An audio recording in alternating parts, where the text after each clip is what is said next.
Hi ಎಲ್ಲರಿಗೂ. ಕಥೆಯ ಶೀರ್ಷಿಕೆ ಕಾಡು ಮನೆ ಎಸ್ಟೇಟ್. ಕಿಟ್ಟ, ವಿಷಯ ಗೊತ್ತಾಯ್ತಾ? ನಮ್ಮ ಕಾಡು ಮನೆ ಎಸ್ಟೇಟ್ ಅನ್ನ ಯಾರೋ ದುಬೈ ಸೇಟುಗಳು ಖರೀದಿ ಮಾಡಿದರಂತೆ ಎಂದು ದೊಡ್ಡದಾದ ಸ್ವರದಲ್ಲಿ ಹೇಳಿದ ಸೋಮ.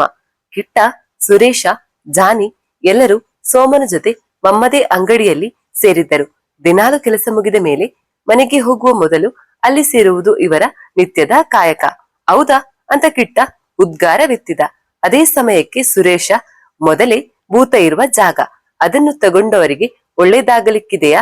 ಮೊದಲು ನಮ್ಮ ವೆಂಕಟರಮಣ ಭಟ್ರನ್ನೇ ಎದುರಿಸಿ ಓಡಿಸಿದೆ ಭೂತ, ಇನ್ನು ಮಾಂಸ ತಿನ್ನುವ ಸೇಟನ್ನ ಬಿಡತ್ತಾ ಅಂತ ಸುರೇಶ ಹೇಳತೊಡಗಿದ್ದ.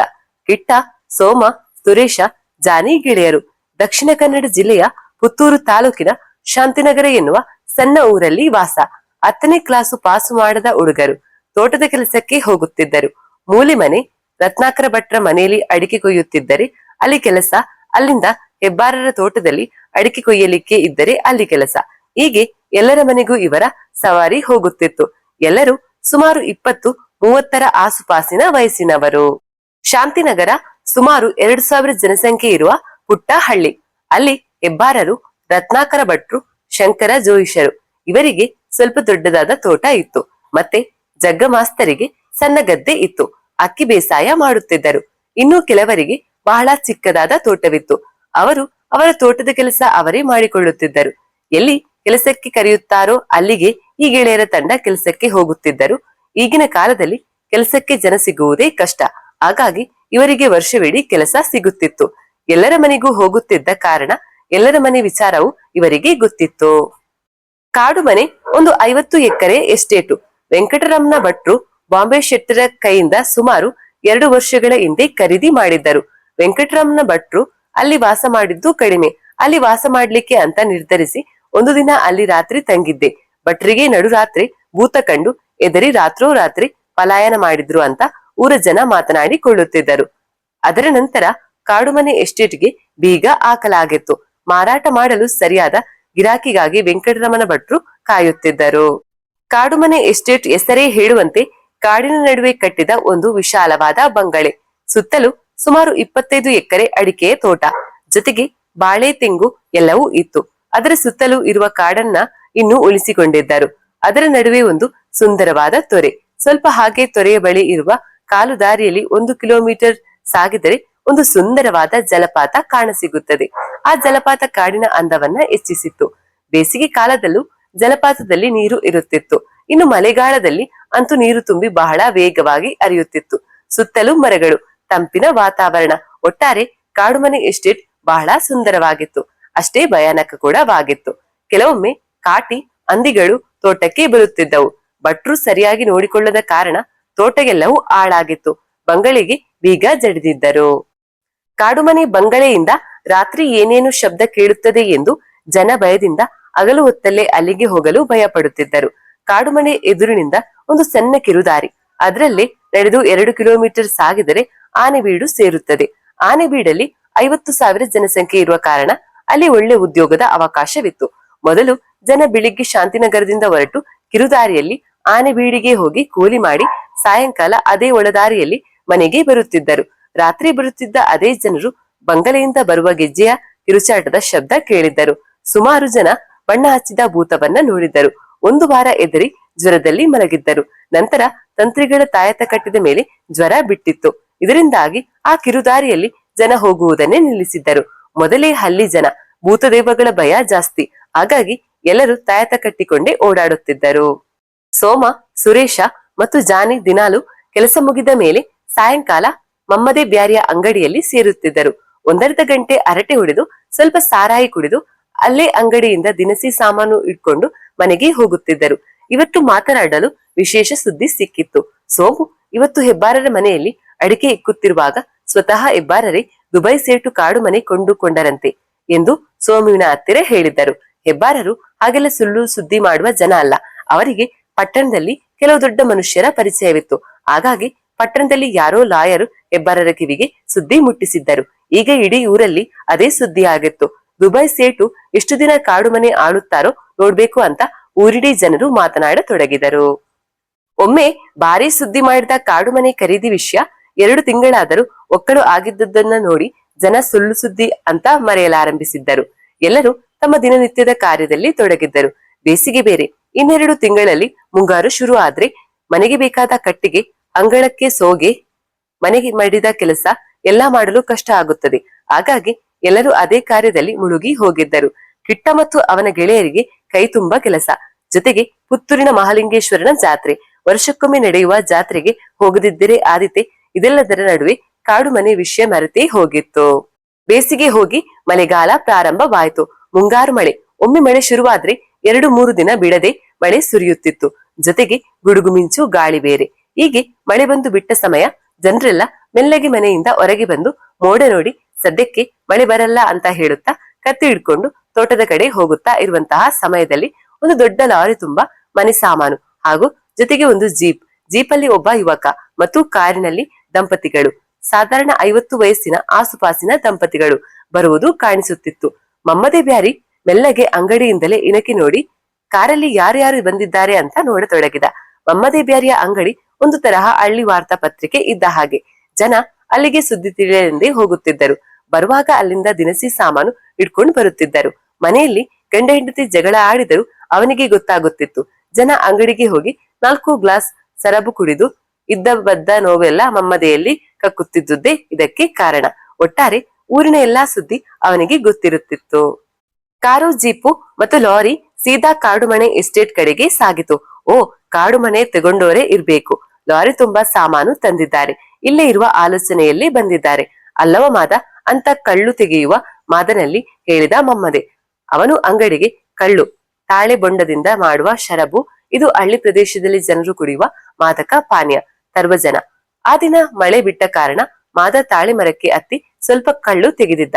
ಮಮ್ಮದೆ ಅವನ ಕೈಯಿಂದ ಕಳ್ಳು ತೆಗೆದುಕೊಂಡು ಅದಕ್ಕೆ ಏನೆಲ್ಲ ಸೇರಿಸಿ ದೊಡ್ಡದು ಮಾಡಿ ಮಾರಾಟ ಮಾಡುತ್ತಿದ್ದ. ಹೌದು ಮಮ್ಮದೆ, ಎಷ್ಟು ದಿನ ನಿಲ್ಲುತ್ತಾರೋ ನೋಡ್ಬೇಕು. ಮೊದಲೇ ಕಾಡು ಮನೆಯಲ್ಲಿ ಇರುವ ಭೂತಕ್ಕೆ ಕೋಲ ಕೊಡದೆ 10 ವರ್ಷವಾಯಿತು. ಭೂತ ಇವರನ್ನ ವಾಸ ಮಾಡಲು ಬಿಟ್ಟಿದ್ದ ಅಂತ ಉದ್ಗಾರವೆತ್ತಿದ ಮಾದ. ಹಾಗೆ 4 ಕಿಲೋಮೀಟರ್ ಅಕ್ಕಿ ಕೊಡು ಮಮ್ಮದೆ, ಲೆಕ್ಕದಲ್ಲಿ ಬರೆದುಕೋ ಅಂತ ಇನ್ನೊಂದು ಮಾತು ಸೇರಿಸಿದ. ಅಕ್ಕಿ ಮತ್ತು ಹೊಸ ವಿಷಯ ತೆಗೆದುಕೊಂಡು ಸೀದಾ ಮನೆ ಕಡೆ ನಡೆದ ಮಾದ. ಕಾಡು ಮನೆಗೆ ಒಕ್ಕಲು ಬಂದ ಸುದ್ದಿ 2 ಗಂಟೆಯಲ್ಲಿ ಕಾಡ್ಗಿಚ್ಚಿನಂತೆ ಹರಡಿತು. ಜನರೆಲ್ಲ ಹೊಸ ದನಿಯನ್ನ ನೋಡುವ ಉತ್ಸಾಹದಲ್ಲಿದ್ದರು. ಆದರೆ ಯಾರಿಗೂ ಅಲ್ಲಿ ಹೋಗಲು ಧೈರ್ಯವಿರಲಿಲ್ಲ. ಕಿಟ್ಟ ಯಾವಾಗ್ಲೂ ಒಂದು ಹೊಸ ಕೆಲಸಕ್ಕಾಗಿ ನೋಡುವುದು ಸಾಮಾನ್ಯವಾಗಿತ್ತು. ಅವನಿಗೆ ಎಷ್ಟು ದುಡ್ಡಿದ್ದರೂ ಸಾಕಾಗುತ್ತಿರಲಿಲ್ಲ. ಅವನ ಅಮ್ಮ ಬೇರೆ ಮದುವೆ ಆಗುವ ಅಂತ ಪೀಡಿಸುತ್ತಿದ್ದಳು. ಮದುವೆ ಅಂದರೆ ಸುಮ್ಮನೆಯ, ಹೆಣ್ಣಿಗೆ ಒಂದು ಚಿನ್ನದ ಕರಿಮಣಿ ಸರ ಆದರೂ ಕೊಡಬೇಕಲ್ಲ, ಅದಕ್ಕೆ ಹಣ ಬೇಕು. ಹೊಸ ದನಿಗಳು ಹೇಗೋ ದುಬೈ ಜನ, ಕೆಲಸಕ್ಕೆ ಹೋದರೆ ಕೈ ತುಂಬಾ ದುಡ್ಡು ಕೊಡಬಹುದು ಎಂದು ಒಮ್ಮೆ ಮಾತಾಡಿಸಿ ಬರಲು ಕಿಟ್ಟ ಕಾಡು ಮನೆಗೆ ಹೋದ. ಕಿಟ್ಟ ಧೈರ್ಯದಲ್ಲಿ ಹೊರಟನಂತದ್ದು ನಿಜ. ಆದ್ರೆ ಕಾಡು ಮನೆ ಗೇಟು ತಲುಪಿದಾಗ ಎದೆ ಡಬಡವ ಒಡೆದುಕೊಳ್ಳತೊಡಗಿತು. ಆದರೂ ಧೈರ್ಯ ಮಾಡಿ ಒಳಗೆ ಪ್ರವೇಶ ಮಾಡಿದ. ಹೊಸದಾಗಿ ಒಕ್ಕಲು ಬಂದವರು ಬಂಗಲೆಯನ್ನ ಸ್ವಚ್ಛ ಮಾಡಿರಲಿಲ್ಲ. ಹಾಗಾಗಿ ಗೇಟ್ನಿಂದ ಬಂಗಲೆ ಕಡೆ ಸಾಗುವ ಅಲ್ಲಲ್ಲಿ ಕೊಚ್ಚೆ, ಒಣಗಿದ ಕೊಳೆತ ಮರದ ಎಳೆಗಳು ಹಾಗೆ ಇದ್ದವು. ಕೆಸರು ಎಲ್ಲ ಕಡೆ ತುಂಬಿತ್ತು. ಮೊದಲು ಹಾಕಿದ ಕಾಂಕ್ರೀಟ್ ನೆಲ ಅಲ್ಲಲ್ಲಿ ಎದ್ದು ಕೆಸರು ತುಂಬಿ ವಿಚಿತ್ರವಾಗಿ ಕಾಣಿಸುತ್ತಿತ್ತು. ನಡೆಯುತ್ತಾ ಬಂಗಲೆಯ ಬಾಗಿಲನ್ನ ತಲುಪಿದ್ದ. ಕಾಡು ಮನೆ ಮಗ್ಗಳೆ ಬಾಗಿಲು, ಬೀಟಿ ಮರದಲ್ಲಿ ಮಾಡಿದ ಹಳೆ ಕಾಲದ ಬಾಗಿಲು. ಅದಕ್ಕೆ 2 ದೊಡ್ಡ ಕಬ್ಬಿಣದಿಂದ ಮಾಡಿದ ಬಳೆಗಳು ಇದ್ದವು. ಅದನ್ನ ಕಿಟ್ಟ 2 ಸಲ ಬಾಗಿಲಿಗೆ ಒಡೆದ. 1 ನಿಮಿಷ ಕಳೆದು ಒಬ್ಬಳು ಮಧ್ಯ ವಯಸ್ಸಿನ ಹೆಂಗಸು ಬಾಗಿಲು ತೆಗೆದಳು. ಅವಳು ಶಾಂತಿನಗರದವಳಂತೆ ಕಾಣುತ್ತಿರಲಿಲ್ಲ. ಹೊಸ ನಮೂನೆಯ ಚೂಡಿದಾರ, ಬಾಬುಕಟ್ಟು ಎಲ್ಲ ನೋಡಿ ನಗರ ಪ್ರದೇಶದವಳಿರಬೇಕು ಎಂದು ಕಿಟ್ಟ ಮನದಲ್ಲೇ ಲೆಕ್ಕ ಹಾಕಿದ. ಬಾಗಿಲು ತೆಗೆದು ಮನೆ ಒಳಗೆ ನಡೆದಳು ಆ ಬಾಬುಕಟ್ಟಿನ ಚೆಲುವೆ ಸಾವಿತ್ರಿ. ಹಾಗೆ ಒಳಗೆ ನೋಡಿದಾಗ ಕಿಟ್ಟನ್ಗೆ ಕಂಡದ್ದು 30ರ ಆಸುಪಾಸಿನ ಯುವಕ. ದೊಡ್ಡ ಬಂದೂಕನ್ನ ಕಿಟ್ಟನ ಕಡೆ ಗುರಿ ಮಾಡಿ ನಿಂತಿದ್ದ. ಕಿಟ್ಟನಿಗೆ ಎದರಿ ಎದೆ ಡವಡವ ಅನ್ನತೊಡಗಿತು. ಜೊತೆಗೆ ಮೈ ತುಂಬಾ ಬೆವರು ತುಂಬಿತು. ಆಗ ಆ ಯುವಕ ಬಂದೂಕನ್ನ ಅಲ್ಲೇ ಬಳಿಯಲ್ಲಿದ್ದ ಮೇಜಿನ ಮೇಲೆ ಇಟ್ಟು ಏನಾಗಬೇಕಿತ್ತು ಎಂದು ಬಹಳ ದರ್ಪದಿಂದ ಕೇಳಿದನು. ಆಗ ಕಿಟ್ಟ, ಏನಿಲ್ಲ, ನಾನು ಶಾಂತಿನಗರದಲ್ಲಿ ರತ್ನಾಕರ ಭಟ್ರ ಮನೆ, ಜೋಯಿಸರ ಮನೆ, ಹೆಬ್ಬಾರರ ಮನೆ ಎಲ್ಲಾ ಕಡೆ ತೋಟದ ಕೆಲಸಕ್ಕೆ ಹೋಗುತ್ತೇನೆ. ಹಾಗೆ ನಿಮ್ಮ ಮನೆಯಲ್ಲೂ ಕೆಲಸ ಇದೆಯಾ ಅಂತ ಕೇಳುವ ಅಂತ ಬಂದೆ ಅಂತ ವಿನಯದಿಂದ ಹೇಳಿದ ಕಿಟ್ಟ. ಇರು, ಪಾವನನ್ನ ಕರಿತೇನೆ ಎಂದು ಒಳನಡೆದ ಆ ಯುವಕ. ಹೇಳಿದಂತೆ 5 ನಿಮಿಷದಲ್ಲಿ ದಂಪತಿಗಳಿಬ್ಬರು ಕಿಟ್ಟನ ಎದುರು ನಿಂತಿದ್ದರು. ಗಂಡ ಹೆಂಡತಿ ಇಬ್ಬರು ವಿದೇಶದಲ್ಲಿ ಇದ್ದವರು ಎಂದು ಅವರ ವೇಷಭೂಷಣ ನೋಡಿಯೇ ಹೇಳುವಂತಿತ್ತು. ಹೆಂಗಸು ಬಾಬುಕಟ್ಟು, ಜೊತೆಗೆ ಪೈಜಾಬ್, ತೋಳಿಲ್ಲದ ಟೀ ಶರ್ಟ್ ಹಾಕಿದ್ದಳು. ಗಂಡಸು ಬರ್ಬುಡ ಚಡ್ಡಿಯಲ್ಲಿದ್ದನು ಹಾಗೂ ಬಿಳಿ ಬಣ್ಣದ ಟೀ ಶರ್ಟ್ ಧರಿಸಿದ್ದನು. ಜೊತೆಗೆ ಬಾಯಲ್ಲಿ ಒಂದು ಹೊಗೆ ಬಿಡುವ ಪೈಪ್ ಬೇರೆ. ಕಿಟ್ಟ ಅವರಿಗೆ ನಮಸ್ಕರಿಸಿದ. ಆ ಹೆಂಗಸು ಮತ್ತು ಒಡನಡೆದ ಯುವಕ ಇಬ್ಬರಿಗೂ ಹೋಲಿಕೆ ಇದ್ದ ಕಾರಣ ಅಕ್ಕ ತಮ್ಮ ಇರಬೇಕಂತ ಮನದಲ್ಲೇ ಲೆಕ್ಕ ಹಾಕಿದ. ಅಕ್ಕ ತಮ್ಮ, ಅಕ್ಕನ ಗಂಡ, ಇಷ್ಟು ಜನ ಇಲ್ಲಿ ಇರುವುದು ಅಂತ ಮನದಲ್ಲೇ ಗುಣಾಕಾರ ಭಾಗಾಕಾರ ಕೂಡ ತೊಡಗಿದ ಕಿಟ್ಟ. ಆಗ ಆ ಮಧ್ಯ ವಯಸ್ಸಿನ ಗಂಡಸು ಮಾತನಾಡತೊಡಗಿದರು. ನಾವು ಹೊಸದಾಗಿ ಬಂದವರು. ಬಂಗಲೆ ಚಿತ್ರ ನೋಡಿ ಖರೀದಿ ಮಾಡಿದೆವು. ಇಷ್ಟ ಹಾಳಾಗಿದೆ ಅಂತ ಗೊತ್ತಿರಲಿಲ್ಲ. ಗೊತ್ತಿದ್ದರೆ ಎಲ್ಲ ರಿಪೇರಿ ಮಾಡಿಸಿ ಬರುತ್ತಿದ್ದೆವು. ಈಗ ಹೇಗೂ ಬಂದಾಗಿದೆ. ಇನ್ನೂ ಇಲ್ಲೇ ಇರೋದು. ನಮಗೆ ಇಲ್ಲಿ ಯಾರನ್ನೂ ಪರಿಚಯ ಇಲ್ಲ. ಸ್ವಲ್ಪ ಮನೆ ಎಲ್ಲ ಸ್ವಚ್ಛಗೊಳಿಸಬೇಕು. ಬರುವ ತಿಂಗಳು ನನ್ನ ಮಗಳು ಸುಮಾ ಬರುತ್ತಾಳೆ. ಅವಳು ಬರುವಾಗ ಎಲ್ಲ ಸ್ವಚ್ಛವಾಗಿ ಇರಬೇಕು. ಹಾಗಾಗಿ ನಿಮ್ಗೆ 4 ಜನರನ್ನ ಕರೆದುಕೊಂಡು ಬರಲು ಸಾಧ್ಯವಾ? ಕೈ ತುಂಬಾ ಸಂಬಳ ಕೊಡುತ್ತೇನೆ. ಹಾಗೆ ಮಳೆಗಾಲ ಕಳೆದ ಮೇಲೆ ನಾವು ಈ ತೋಟ ಎಲ್ಲ ಕಡಿದು ರಬ್ಬರ್ ಗಿಡ ಹಾಕುವ. ಜೊತೆಗೆ ಕಾಳು ಮೆಣಸು, ಗೇರು ಬೀಜ, ಬಾಳೆ ಗಿಡ ಎಲ್ಲ ಹಾಕಲು ಇದೆ. ಹಾಗಾಗಿ ನಿಂಗೆ ಮತ್ತು ನೀನು ಕರೆದುಕೊಂಡು ಬರೋ ಜನಕ್ಕೆ ವರ್ಷವಿಡೀ ಕೆಲಸ ಕೊಡ್ತೇನೆ. ಮಾಡ್ತೀಯಾ ಅಂತ ಕಿಟ್ಟನನ್ನ ಕೇಳಿದರು ಆ ಗಂಡಸು ಬೋಪನ್ನ. ಖಂಡಿತ ಸರ್ ಅಂತ ಖುಷಿಯಿಂದ ಕಿಟ್ಟ ಹೇಳಿದ. ಹಾಗೆ ಬರುವ ವಾರವೇ ಎಲ್ಲರನ್ನ ಕರೆದುಕೊಂಡು ಬರುವುದಾಗಿ ಮಾತು ಕೊಟ್ಟ ಕಿಟ್ಟ. ಕಾಡುಮನೆ ಬಂಗಳೆಯ ಬಲಬದಿಯಲ್ಲಿ ಇರುವುದೇ ಈ ಭೂತದ ಮನೆ. ಅದು ಪುಟ್ಟದಾದ ಮನೆ. ಅದರ ಒಳಗೆ ಪಂಜುರ್ಲಿ, ಗುಲಿಗ, ರಕ್ತೇಶ್ವರಿಯ ಆಯುಧಗಳು, ಆಭರಣಗಳು ಎಲ್ಲವೂ ಇದ್ದವು. ಭೂತಕೋಲ ಮಾಡುವಾಗ ಮಾತ್ರ ಮನೆಯ ಬಾಗಿಲನ್ನ ತೆರೆದಿರುತ್ತಿದ್ದರು. ಇಲ್ಲದಿದ್ದರೆ ಅದಕ್ಕೆ ಬೀಗ ಜಡಿಯಲಾಗುತ್ತಿತ್ತು. ಅಲ್ಲೇ ಭೂತದ ಮನೆ ಹೊರಗೆ ಕಾಣಿಕೆ ಡಬ್ಬಿ ಇಡಲಾಗುತ್ತಿತ್ತು. ಮೊದಲು ಜನಕ್ಕೆ ಏನೋ ನೋವಾದ್ರು, ನಲಿವಾದ್ರು, ಕಾಯಿಲೆ ಬಂದರು ರಕ್ತೇಶ್ವರಿಗೆ ಹರಕೆ ಸಲ್ಲಿಸುತ್ತಿದ್ದರು. ಆದರೆ ಭೂತದ ಮನೆಯಿಂದ ವಿಚಿತ್ರವಾದ ಶಬ್ದ ಕೇಳಿ ಬರುತ್ತಿರುವುದರಿಂದ ಜನ ಅಲ್ಲಿಗೆ ಹೋಗುವುದನ್ನೇ ನಿಲ್ಲಿಸಿದ್ದರು. ಭೂತದ ಮನೆ 10 ವರ್ಷದಿಂದ ತೆರೆದೇ ಇರಲಿಲ್ಲ. ಮಳೆಗೆ ಅದರ ಮಾಡಿನಲ್ಲಿ ಪಾಚಿ ಬೆಳೆದಿತ್ತು. ಮರದ ಎಲೆಗಳು ಕೊಳೆತು, ಜೊತೆಗೆ ಅಲ್ಲೇ ಬಳಿಯಿದ್ದ ಮಾವಿನ ಮರದಿಂದ ಕೊಳೆತ ಹಣ್ಣುಗಳು ಬಿದ್ದು ಬಹಳ ವಿಚಿತ್ರವಾಗಿ ಕಾಣುತ್ತಿತ್ತು ಭೂತದ ಮನೆ. ಕಿಟ್ಟ ಎಲ್ಲರಿಗೂ ವಂದಿಸಿ ಬಂಗಲೆಯಿಂದ ಹೊರ ನಡೆಯುತ್ತಿರುವಾಗ ಅವನ ಗಮನ ಭೂತದ ಮನೆ ಕಡೆ ಹೋಯಿತು. ಮನದಲ್ಲಿ ಏನೂ ಭಯ ಮೂಡಿತು. ಅದೇ ಸಮಯಕ್ಕೆ ಕೀರಲು ಧ್ವನಿ ಭೂತದ ಮನೆಯಿಂದ ಕೇಳಿ ಬಂತು. ಕಿಟ್ಟನ ಎದೆಯಲ್ಲಿ ಅವಲಕ್ಕಿ ಕುಟ್ಟಲು ಶುರುವಾಯಿತು. ತುಂಬಾ ಭಯಗೊಂಡ. ಹಿಂದೆ ತಿರುಗದೆ ಸೀದಾ ತಂತ್ರಿಗಳ ಮನೆ ಕಡೆ ನಡೆದ ತಾಯತ ಕಟ್ಟಿಸಿಕೊಳ್ಳಲು. ತಂತ್ರಿಯ ಮನೆಯಿಂದ ತಾಯತ ಕಟ್ಟಿಸಿಕೊಂಡದ್ದೇನು ನಿಜ. ಆ ದಿನ ರಾತ್ರಿ ಕಿಟ್ಟನಿಗೆ ಒಂದು ಭಯಾನಕ ಕನಸು ಬಿದ್ದಿತ್ತು. ರಕ್ತೇಶ್ವರಿ ತನ್ನ ಕತ್ತಿಯನ್ನ ಬೀಸುತ್ತಾ ನಾಲಿಗೆಯನ್ನ ಹೊರಚಾಚಿ ಕಿಟ್ಟನನ್ನ ಓಡಿಸುತ್ತಿರುವಂತೆ. ಕಿಟ್ಟ ಅವಳಿಂದ ತಪ್ಪಿಸಿಕೊಳ್ಳಲು ಎಷ್ಟು ವೇಗವಾಗಿ ಸಾಧ್ಯವೋ ಅಷ್ಟು ವೇಗವಾಗಿ ಓಡುವಂತೆ. ಓಡುತ್ತಾ ಇರುವಾಗ ಏನೂ ತಾನಗಿ ಬಿದ್ದಂತೆ. ಬಿದ್ದ ರಭಸಕ್ಕೆ ಕಿಟ್ಟನಿಗೆ ಎಚ್ಚರವಾಗಿತ್ತು. ಬೆವರಿ ಒದ್ದೆಯಾಗಿದ್ದ. ಮೆಲ್ಲಗೆ ಅಲ್ಲೇ ಪಕ್ಕದಲ್ಲಿ ಇಟ್ಟ ಕೈಗಡಿಯಾರ ನೋಡಿದ. ಗಂಟೆ 1 ಎಂದು ತೋರಿಸುತ್ತಿತ್ತು. ಮತ್ತೆ ಹೇಗೂ ಕಷ್ಟಪಟ್ಟು ಮಲಗಲು ಪ್ರಯತ್ನ ಮಾಡಿದ. ಕೊನೆಗೆ ಮುಂಜಾವು 4 ಗಂಟೆಗೆ ಅಲ್ಲಿಗೆ ನಿದ್ದೆ ಬಂದಿತು. ಹಾಗೆ ಎಷ್ಟು ಹೊತ್ತು ಮಲಗಿದ್ದನೋ ಕಿಟ್ಟನಿಗೆ ಗೊತ್ತೇ ಇರಲಿಲ್ಲ. ಕಿಟ್ಟನ ಅಮ್ಮ ಒದ್ದೆ ಬಟ್ಟೆ ತಲೆಗೆ ಹಾಕುವಾಗ ಕಿಟ್ಟನಿಗೆ ಎಚ್ಚರವಾಯಿತು. ಏನಾಯ್ತು ನನಗೆ ಅಂತ ಅಚ್ಚರಿಯಿಂದ ಕಿಟ್ಟ ಅಮ್ಮನನ್ನ ಕೇಳಿದ. ಅದು ನಿನಗೆ ಜ್ವರ ಬಂದಿದೆ ಮಗ. ಏನು ನೋಡಿ ಭಯಪಟ್ಟಿದ್ದಿ ಅಂತ ಕಾಣಿಸುತ್ತೆ. ದೃಷ್ಟಿ ತೆಗೆದರೆ ಎಲ್ಲಾ ಸರಿ ಹೋಗುತ್ತೆ ಎಂದು ಅವನ ಅಮ್ಮ ದೃಷ್ಟಿ ತೆಗೆಯಲು ಬೇಕಾದ ಇಡಿಸೂಡಿ, ಲಿಂಬೆಹಣ್ಣು ಎಲ್ಲಾ ತರಲು ಅಡಿಗೆ ಮನೆ ಕಡೆ ನಡೆದಳು. ದೃಷ್ಟಿ ತೆಗೆದ ಫಲವೋ ಅಲ್ಲ ತಾಯತದ ಬಲವು. ಅಂತೂ ಕಿಟ್ಟನ ಜ್ವರ 2 ದಿನದಲ್ಲಿ ಬಿಟ್ಟಿತು. ಜ್ವರ ಬಿಟ್ಟ ದಿನ ಸಾಯಂಕಾಲ ಸೀದಾ ಮಮ್ಮದೆ ಅಂಗಡಿ ಕಡೆ ನಡೆದನು. ತನ್ನ ಗೆಳೆಯರನ್ನ ನೋಡದೆ ಬಹಳ ದಿನವಾದಂತೆ ಭಾಸವಾಯಿತು. ಅಲ್ಲದೆ ಅವನ ಗೆಳೆಯರನ್ನ ಮನವೊಲಿಸಿ ಕೆಲಸಕ್ಕೆ ಬೇರೆ ಕರೆದುಕೊಂಡು ಹೋಗಬೇಕಿತ್ತು. ಕಿಟ್ಟನನ್ನ ನೋಡಿದ್ದೇ ತಡ. ಸೋಮ ಕೇಳಿಯೇ ಬಿಟ್ಟ. 2 ದಿನದಿಂದ ನಾಪತ್ತೆ. ಎಲ್ಲಿಗೆ ಹೋಗಿದ್ದೆ ಮಾರಾಯ? ಅಮ್ಮ ಹುಡುಗಿ ನೋಡ್ಲಿಕ್ಕೆ ಕರೆದುಕೊಂಡು ಹೋದಳ? ಇಲ್ಲ ಮಾರಾಯ, ಮನೆಯಲ್ಲಿ ತುಂಬಾ ಕೆಲಸ, ಹಾಗೆ ಎಲ್ಲೂ ಹೋಗಿರ್ಲಿಲ್ಲ ಅಂತ ಕಿಟ್ಟ ಸುಳ್ಳು ಹೇಳಿದ. ಎಲ್ಲಿಯಾದ್ರೂ ತಾನು ಭಯಗೊಂಡ ವಿಷಯ ಹೇಳಿದರೆ ಮತ್ತೆ ತನ್ನ ಗೆಳೆಯರು ಕೆಲಸಕ್ಕೆ ಬರದೇ ಹೋದರೆ ಬರೋ ಒಳ್ಳೆ ಆದಾಯ ತಪ್ಪುತ್ತದೆ ಎಂದು ಯೋಚಿಸುತ್ತಾ ಕಿಟ್ಟ ಸುಳ್ಳು ಹೇಳಿದ. ನಾನು ಕಾಡುಮನೆ ಎಸ್ಟೇಟ್ ಕಡೆ ಹೋಗಿದ್ದೆ. ಹಾಗೆ ಮೆಲ್ಲಗೆ ವಿಷಯ ಪ್ರಸ್ತಾಪ ಮಾಡಿದ ಕಿಟ್ಟ. ಏನು ಕಾಡುಮನೆಗ? ಅವರೆಲ್ಲ ದೊಡ್ಡ ಮನುಷ್ಯರಂತೆ ಕಾಣುತ್ತಾರೆ, ಮಾತನಾಡಿಸಿದ್ರ ಅಂತ ಕೇಳಿದ ಸೋಮು. ಹೌದು ಕಣೋ, ನಮಗೆ ಕೆಲಸಕ್ಕೆ ಬೇರೆ ಕರೆದಿದ್ದಾರೆ ಅಂತ ಕಿಟ್ಟ ಹೇಳಿದ. ನೋಡುವಾಗ ಒಳ್ಳೆ ಮನುಷ್ಯರಂತೆ ಕಾಣುತ್ತಾರೆ. ಒಂದು ಹೆಂಗಸು ಡಾಲಿ ಅಂತ ಹೆಸರು, ಮತ್ತೆ ಅವಳ ಗಂಡ ಬೋಪನ್ನ, ಮತ್ತೆ ಹೆಂಗಸಿನ ತಮ್ಮ ವೀರೇಶ ಇರೋದು ಮನೆಯಲ್ಲಿ. ಅವರ ಮಗಳು ಸುಮಾ ಸದ್ಯದಲ್ಲಿ ಬರುತ್ತಾಳಂತೆ. ಸ್ವಲ್ಪ ಶ್ರೀಮಂತಿಕೆಯ ದರ್ಪ ಇದೆ. ನಮಗೇನು, ಅವರಿಗೆ ಬೇಕಾದ ಹಾಗೆ ಇರಲಿ. ನಮ್ಮ ಕೆಲಸ ನಾವು ಮಾಡಿದರಾಯ್ತು. ಎಲ್ಲರೂ ಕೊಡೋದಕ್ಕಿಂತ 100 ರೂಪಾಯಿ ಹೆಚ್ಚಾಗಿ ಕೊಡ್ತಾರಂತೆ ಅಂತ ಕಿಟ್ಟಗೆಲ್ಲವನ್ನ ವಿವರವಾಗಿ ಹೇಳಿದ. ಆದರೂ ಆ ಮನೆಗೆ ಕೆಲಸಕ್ಕೆ ಹೋಗೋದು ಜಾನಿ ಅನುಮಾನಿಸಿದ. ಆಗ ಕಿಟ್ಟ, ಅಲ್ಲಿ ಜನ ವಾಸವಾಗಿದ್ದಾರೆ, ಹಾಗಾಗಿ ಏನೋ ತೊಂದರೆ ಆಗಲ್ಲ. ಅಷ್ಟಕ್ಕೂ ನಾವು ಹಗಲು ಕೆಲಸ ಮಾಡೋದು, ರಾತ್ರಿ ಅಲ್ಲಿರಲ್ಲ. ಜೊತೆಗೆ ಸ್ವಲ್ಪ ದುಡ್ಡು ಮಾಡಬಹುದು ಅಂತ ಕಿಟ್ಟ ಅವರಲ್ಲಿ ಉತ್ಸಾಹ ತುಂಬಿದ. ಅದನ್ನೆಲ್ಲ ಕೇಳುತ್ತಿದ್ದ ಮಮ್ಮದೆ, ಹೌದು, ಭಯ ಇದ್ದರೆ ತಂತ್ರಿಗಳ ತಾಯತ ಕಟ್ಟಿ ಹೋಗಿ ಅಂತ ಹೇಳಿದ. ಅವನಿಗೆ ಗೊತ್ತಿತ್ತು ಕಿಟ್ಟ ಮತ್ತು ಅವನ ಗೆಳೆಯರು ಹೆಚ್ಚಿಗೆ ಸಂಬಳ ಸಿಕ್ಕರೆ ಇಲ್ಲೇ ಅಂಗಡಿಯಲ್ಲಿ ಖರ್ಚು ಮಾಡುತ್ತಾರೆ ಅಂತ. ಹಾಗೆ ಮಮ್ಮದಿಗೂ 4 ಕಾಸು ಮಾಡುವ ದಾರಿ. ಅವನು ಬಿಡ್ತಾನೆಯೋ? ಹಾಗಾಗಿ ಕಿಟ್ಟ ಮತ್ತು ಗೆಳೆಯರನ್ನ ಹೋಗಲು ಪ್ರೋತ್ಸಾಹಿಸಿದ. ಅಂತೂ 100 ರೂಪಾಯಿ ಹೆಚ್ಚಿನ ಆಸೆಗೆ ಎಲ್ಲರೂ ಕೆಲಸಕ್ಕೆ ಹೋಗಲು ಒಪ್ಪಿಕೊಂಡರು. ಹೇಳಿದಂತೆ ಒಂದೇ ವಾರದಲ್ಲಿ ಕಿಟ್ಟ ಮತ್ತು ಅವನ ಗೆಳೆಯರು ಕಾಡು ಮನೆಯಲ್ಲಿ ಕೆಲಸ ಪ್ರಾರಂಭ ಮಾಡಿದರು. ಮೊದಲ ಕೆಲಸ ಮನೆ ಸ್ವಚ್ಛಗೊಳಿಸುವುದು. ಬಲೆ ಎಲ್ಲ ತೆಗೆದು ಬೇಡದ ಸಾಮಾನನ್ನ ಎಸೆದು ಎಲ್ಲಾ ಪೀಠ ಉಪಕರಣಗಳನ್ನ ಜೋಡಿಸುವುದು. ಅವರು 100 ರೂಪಾಯಿ ಹೆಚ್ಚಿಗೆ ಕೊಡೋದೇನು ನಿಜ, ಆದರೆ 5 ನಿಮಿಷಕ್ಕೊಮ್ಮೆ ಬಂದು ಕೆಲಸ ಹೇಗೆ ಮಾಡುತ್ತಿದ್ದಾರೆ ಅಂತ ನೋಡುತ್ತಿದ್ದರು. ಜೊತೆಗೆ ಸಣ್ಣ ಪುಟ್ಟ ಸಲಹೆ. ಒಮ್ಮೆ ಪತ್ನಿ ಸಲಹೆ ಕೊಟ್ಟರೆ ಅದಕ್ಕೆ ತದ್ವಿರುದ್ಧವಾದ ಸಲಹೆ ಗಂಡನದು. ಅಲ್ಲಿ ಇದ್ದ ಹೆಂಗಸಿನ ತಮ್ಮ ಬರೀ ತಿನ್ನೋದು, ಆಚೆ ಈಚೆ ಓಡಾಡೋದು ಅಷ್ಟೇ ಮಾಡುತ್ತಿದ್ದ. ದೊಡ್ಡ ದಡಿಯನಂತೆ ದೇಹ ಬೆಳೆಸಿದ್ದ. ದೇಹ ಬೆಳೆಸೋದೊಂದೇ ಅವನ ಕಾಯಕವಾಗಿತ್ತು. ಅದಕ್ಕೆ ಅವನಿಗೆ ಯಾವ ಕೆಲಸದಲ್ಲೂ ಆಸಕ್ತಿ ಇರಲಿಲ್ಲ. ಅವನು ಮನೆಯಲ್ಲಿ ಕಾಣಲಿಕ್ಕೆ ಸಿಗುತ್ತಿದ್ದುದೇ ಕಡಿಮೆ. ಒಟ್ಟು ಕಿಟ್ಟ, ಸೋಮು, ಜಾನಿ, ಸುರೇಶನಿಗೆ ಸಾಕಾಗಿ ಹೋಗಿತ್ತು.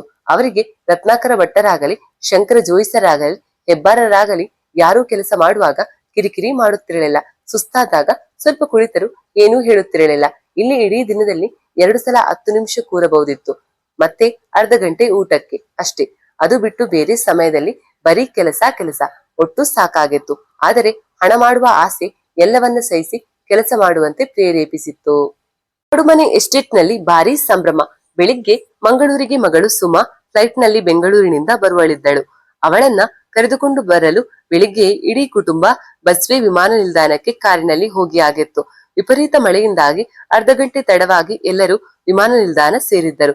ಅವರು ತಡವಾಯ್ತು ಅಂತ ಆತಂಕ ಪಡುತ್ತಿರುವಾಗ ವಿಮಾನ ನಿಲ್ದಾಣದಲ್ಲಿ ದೊಡ್ಡದಾಗಿ ಮೈಕ್ನಲ್ಲಿ ಭಾರೀ ಮಳೆಯಿಂದಾಗಿ ಬೆಂಗಳೂರು ವಿಮಾನ ಅರ್ಧ ಗಂಟೆ ತಡವಾಗಿ ಬರುತ್ತದೆ ಎಂದು ಹೇಳಿದಾಗ ಎಲ್ಲರೂ ಅಬ್ಬಾ ಎಂದು ಸಮಾಧಾನಗೊಂಡರು. ಹೇಳಿದಂತೆ ಅರ್ಧ ಗಂಟೆಯಲ್ಲಿ ಸುಮಾ ಬಂದಿಳಿದಳು. ತನ್ನ ಕುಟುಂಬದವರನ್ನ ಸೇರಿದಳು. ಸುಮಳಿಗೆ ಮೊದಲಿನಿಂದಲೂ ಕಾಡು ಮತ್ತು ಹಳ್ಳಿ ಮನೆ ಎಲ್ಲವೂ ಇಷ್ಟವೇ. ಆದ್ದರಿಂದ ಅವಳು ಕಾಡು ಮನೆ ನೋಡುವ ಮತ್ತು ರಜೆ ಅಲ್ಲೇ ಕಳೆಯುವ ಉತ್ಸಾಹದಲ್ಲಿದ್ದಳು.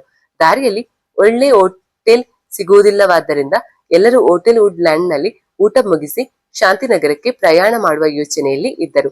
ಮಂಗಳೂರಿಂದ ಶಾಂತಿನಗರಕ್ಕೆ ಸುಮಾರು 65 ಕಿಲೋಮೀಟರ್. ಇವತ್ತು ಗಾಳಿ ಮಳೆ ಗುಡುಗು ಮಿಂಚು ಬಹಳ ಜೋರಾಗಿತ್ತು. ಇದನ್ನು ನೋಡಿ ವೀರೇಶ, ಅಕ್ಕ, ನಾವು ಯಾಕೆ ಇವತ್ತು ಇಲ್ಲೇ ಇದ್ದು ನಾಳೆ ಹೋಗಬಾರದು ಅಂತ ಒಂದು ಸಲಹೆ ಕೊಟ್ಟ. ಆಗ ಅವನ ಬಾಬಾ ಬೋಪಣ್ಣ, ಸುಮಾ ಬೇಬಿ ನಮ್ಮ ಹೊಸ ಮನೆ ನೋಡೇ ಇಲ್ಲ. ಅವಳಿಗೆ ಮೊದಲೇ ಕಾಡು, ಹೊಳೆ, ಬೆಟ್ಟ ಅಂದ್ರೆ ಇಷ್ಟ. ಅವಳಿಗೆ ಇವತ್ತೇ ನೋಡ್ಬೇಕಂತ ಎಷ್ಟು ಆಸೆ ಇದೆಯೋ ಏನು ಅಲ್ಲವ ಸುಮಾ ಅಂತ ಹೇಳಿದನು. ಆಗ ಸುಮಾ, ಹೌದು ಡ್ಯಾಡಿ, ಇವತ್ತೇ ಹೋಗುವ ಮನೆಗೆ. ನಿಧಾನಕ್ಕೆ ಆರಾಮಾಗಿ ಡ್ರೈವ್ ಹೋಗುವ ಅಷ್ಟೇ ಅಂತ ಹೇಳಿದಳು. ಅದರಂತೆ ಎಲ್ಲರೂ ಕಾರಿನಲ್ಲಿ ಕಾಡು ಮನೆ ಕಡೆ ಪ್ರಯಾಣ ಬೆಳೆಸಿದರು. ವೀರೇಶ ಕಾರು ಬಿಡುತ್ತಿದ್ದ. ಅವನಿಗೆ ಎದುರಲ್ಲಿ ಏನು ವಾಹನ ಬರುತ್ತಾ ಇದೆ ಅಂತಾನೆ ಕಾಣುತ್ತಾ ಇರಲಿಲ್ಲ. ಅಷ್ಟು ಜೋರಾಗಿ ಮಳೆ ಬರುತ್ತಿತ್ತು. ಜೊತೆಗೆ ಗಾಳಿ ಬೇರೆ. ಬಿಸಿ ರೋಡ್ ಸೇತುವೆ ದಾಟುತ್ತಿರುವಾಗ ಪುತ್ತೂರು ಕಡೆಯಿಂದ ಬರುತ್ತಿದ್ದ ಬಸ್ಸು ಸ್ವಲ್ಪ ಕಾರಿಗೆ ತಾಗಿದಷ್ಟೇ ಕಾರು ಹೋಗಿ ಸೇತುವೆಗೆ ಬಡಿಯಿತು. ದೇವರ ದಯೆಯಿಂದ ಸೇತುವೆ ಕಡಿದು ನೇತ್ರಾವತಿ ನೀರಿಗೆ ಬೀಳಲಿಲ್ಲ. ಆದರೆ ಎಲ್ಲರಿಗೂ ಚಿಕ್ಕ ಪುಟ್ಟ ಗಾಯವಾಯಿತು. ಬೋಪಣ್ಣ ಎದುರು ವೀರೇಶ್ ಜೊತೆ ಕೂತಿದ್ದರಿಂದ ತಲೆಗೆ ಸಣ್ಣ ಗಾಯವಾಗಿತ್ತು. ವೀರೇಶನಿಗೂ ಸ್ವಲ್ಪ ತಲೆ ಮತ್ತು ಕೈಗೆ ಗಾಯವಾಯಿತು. ಸುಮ ಮತ್ತು ಡಾಲಿಗೆ ಅಷ್ಟು ಪೆಟ್ಟಾಗಿರಲಿಲ್ಲ. ಸೇತುವೆಗೆ ಹೊಡೆದ ರಭಸಕ್ಕೆ ಸುಮಾಳ ಕಾಲು ತಿರುಚಿದಂತೆ ಆಯಿತು ಅಷ್ಟೇ. ಆದ್ದರಿಂದ ಅಲ್ಲೇ ಡಾಕ್ಟರ್ಗೆ ತೋರಿಸಿ ಬ್ಯಾಂಡೇಜ್ ಹಾಕಿಸಿಕೊಂಡು ಕಾರನ್ನ ಅಲ್ಲೇ ಗ್ಯಾರೇಜಿಗೆ ತೆಗೆದುಕೊಂಡು ಹೋದರು. 1 ಗಂಟೆಯಲ್ಲಿ ಕಾರನ್ನ ರಿಪೇರಿ ಮಾಡಲಾಯಿತು. ಸಣ್ಣ ಪುಟ್ಟ ರಿಪೇರಿ ಆದುದರಿಂದ ಹೆಚ್ಚು ಸಮಯ ಹಿಡಿಯಲಿಲ್ಲ. ಕಾರನ್ನ ಗ್ಯಾರೇಜಿನಿಂದ ತೆಗೆದುಕೊಂಡು ಶಾಂತಿನಗರದ ಕಡೆ ಪುನಃ ಪ್ರಯಾಣ ಬೆಳೆಸಿದರು. ಶಾಂತಿನಗರ ತಲುಪಿದಾಗ ಸಾಯಂಕಾಲ 6 ಗಂಟೆಯಾಗಿತ್ತು. ಕತ್ತಲಾಗಿತ್ತು. ಜೊತೆಗೆ ಕರೆಂಟು ಹೋಗಿತ್ತು. ಎಲ್ಲವೂ ಕತ್ತಲಮಯ. ಕೆಲಸದ ಹುಡುಗಿ ಸಾವಿತ್ರಿ ಕ್ಯಾಂಡಲ್ ಹತ್ತಿಸಿ ಇಟ್ಟಿದ್ದಳು. ಇನ್ನು ಇವತ್ತು ಕರೆಂಟ್ ಬರುವುದು ಕಷ್ಟವೇ. ಗಾಳಿ ಮಳೆಗೆ ಏನಾಗಿದೆಯೋ, ಎಲ್ಲಿ ಕರೆಂಟು ವಯರೋ ತುಂಡಾಗಿದೆಯೋ, ಎಷ್ಟು ಟ್ರಾನ್ಸ್ಫರ್ಗಳು ಒತ್ತಿ ಹೋಗಿದೆಯೋ ಯಾರಿಗೊತ್ತು. ಇನ್ನು ಈ ತಡರಾತ್ರಿ ಯಾರು ರಿಪೇರಿ ಮಾಡುತ್ತಾರೆ? ಲೈನ್ ಮ್ಯಾನ್ ಕೃಷ್ಣಪ್ಪ ಎಲ್ಲಿ ಸಾರಾಯಿ ಕುಡಿದು ಬಿದ್ದಿದ್ದಾನೋ ಎಂದು ಬೋಪಣ್ಣ ಹೇಳುತ್ತಾ ಕೆಲಸದ ಹುಡುಗಿಯಲ್ಲಿ ಊಟಕ್ಕೆ ತಯಾರಿ ಮಾಡುವಂತೆ ಹೇಳಿದನು. ಸುಮಳಿಗೆ ಮನೆಯೆಲ್ಲ ನೋಡುವ ಆಸೆ ಇತ್ತು.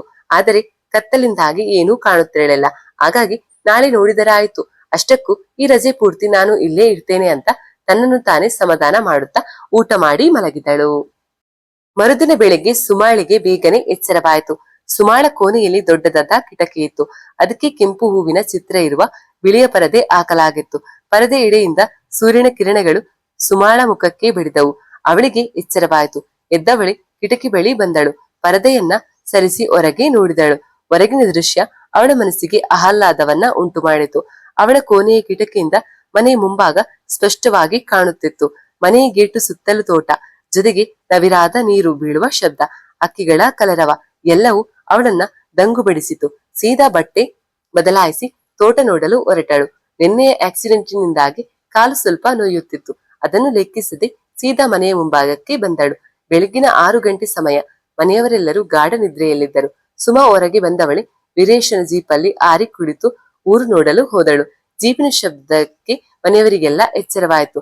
ಡಾಲಿಗೆ ಮತ್ತು ಬೋಪಣ್ಣನಿಗೆ ಮಗಳು ಜೀಪ್ ತಕ್ಕೊಂಡು ಹೋಗಿದ್ದಾಳೆ ಅಂತ ಗೊತ್ತಾಯ್ತು. ಡಾಲಿ ಕೂಡಲೇ ಬೋಪಣ್ಣನಲ್ಲಿ ಹೀಗೆಲ್ಲ ಸುಮಾಳನ್ನ ಹೋಗಲಿಕ್ಕೆ ಬಿಡುವುದು ಬೇಡ, ವೀರೇಶ್ನನ್ನ ಸದಾ ಅವಳ ಜೊತೆ ಕಳಿಸ್ಬೇಕು, ಇಲ್ಲದಿದ್ದರೆ ಕೆಲಸ ಕೆಡತ್ತೆ ಅಂತ ಹೇಳಿದಳು. ಆಗ ಬೋಪಣ್ಣ, ಶು ಆಯ್ತು, ನೀನು ಈಗ ಸ್ವಲ್ಪ ಸಮಾಧಾನದಲ್ಲಿರು. ಹೇಗೋ ಸುಮಾಳಿಗೆ 2 ತಿಂಗಳಲ್ಲಿ 18 ತುಂಬುತ್ತೆ. ಇಷ್ಟು ದಿನ ಕಾದಿದ್ದೇವಂತೆ, ಇನ್ನು 2 ತಿಂಗಳು ಕಾಯಲಿಕ್ಕೇನು? ಮೆಲ್ಲಗೆ ಸಮಯ ನೋಡಿ ವೀರೇಶನ್ಗೆ ಸುಮಾಳನ್ನ ಮದುವೆ ಮಾಡುವ ಪ್ರಸ್ತಾಪ ಮಾಡುವ. ಅವಳಿಗೆ ಮೊದಲೇ ವೀರೇಶ ಅಂದರೆ ಅಷ್ಟಕ್ಕಷ್ಟೇ. ಅವನಲ್ಲಿ ಸ್ವಲ್ಪ ಕೃಷಿ ಬಗ್ಗೆ ಗಮನ ಕೊಡಲು ಹೇಳು. ಆಗ ಸ್ವಲ್ಪವಾದರೂ ಸುಮಾಳಿಗೆ ವೀರೇಶ್ನಲ್ಲಿ ಆಸಕ್ತಿ ಮೂಡಬಹುದು. ಬರೀ ತಿನ್ನುವುದು, ದೇಹ ಬೆಳೆಸುವುದೊಂದೇ ಮಾಡಿದರೆ ಹುಡುಗಿಯರು ಯಾಕೆ ಇಷ್ಟಪಡುತ್ತಾರೆ? ಎಲ್ಲಾ ಸರಿಯಾಗತ್ತೆ. ನೀನು ಸ್ವಲ್ಪ ಆತಂಕ ಪಡುವುದನ್ನ ಕಡಿಮೆ ಮಾಡು. ಅವಳಿಗೆ ಚೂರು ಅನುಮಾನ ಬರದಂತೆ ಇರು ಎಂದು ಸಲಹೆ ಕೊಟ್ಟನು ಬೋಪಣ್ಣ. ಸುಮಾ ಜೀಪ್ನಲ್ಲಿ ಸಾಗುತ್ತಾ ಮಮ್ಮದೆಯ ಅಂಗಡಿ ಎದುರು ಬಂದಳು. ಮಮ್ಮದೆ ಬೆಳಿಗ್ಗೆ 7 ಗಂಟೆಗೆ ಅಂಗಡಿ ತೆರೆಯುತ್ತಿದ್ದ. ಅವನು ಈಗ ಹೊಸದಾಗಿ ಚಹಾ ಮತ್ತು ಇಡ್ಲಿ, ದೋಸೆ ಮಾರಾಟ ಮಾಡಲು ಶುರು ಮಾಡಿದ್ದ. ಅವನು ಈ ಹೊಸ ಬಾಲೆಯನ್ನ ನೋಡಿ ಆಶ್ಚರ್ಯಗೊಂಡ. ಜೀಪ್ ನೋಡಿದಾಗ ಅವನಿಗೆ ಕಾಡು ಮನೆ ಹುಡುಗಿ ಇರಬೇಕೆಂದು ಗೊತ್ತಾಯಿತು.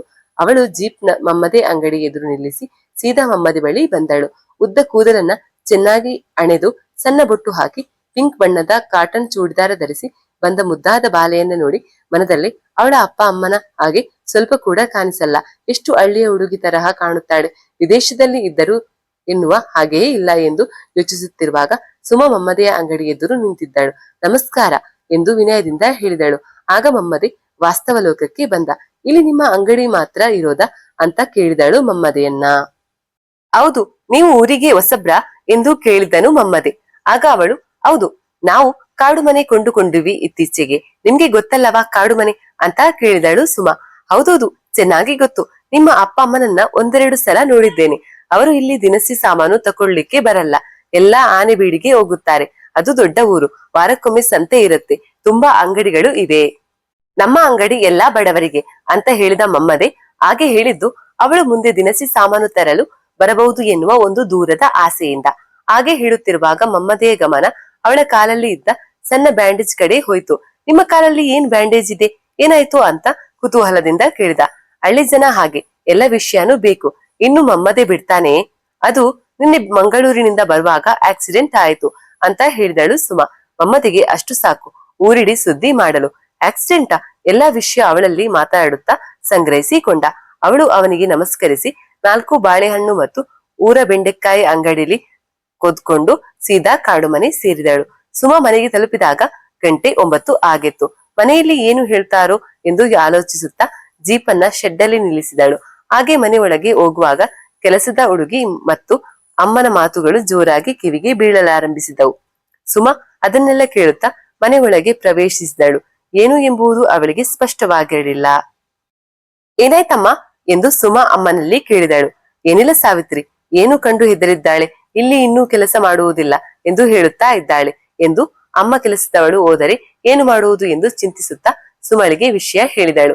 ಎಂತ ನೋಡಿದ್ದಿ, ಈ ಹಳೆ ಮನೆಯಲ್ಲಿ ಏನೇನೋ ಕಲ್ಪನೆ ಮಾಡಿ ಭಯಗೊಂಡಿದ್ದಿ ಅಷ್ಟೇ.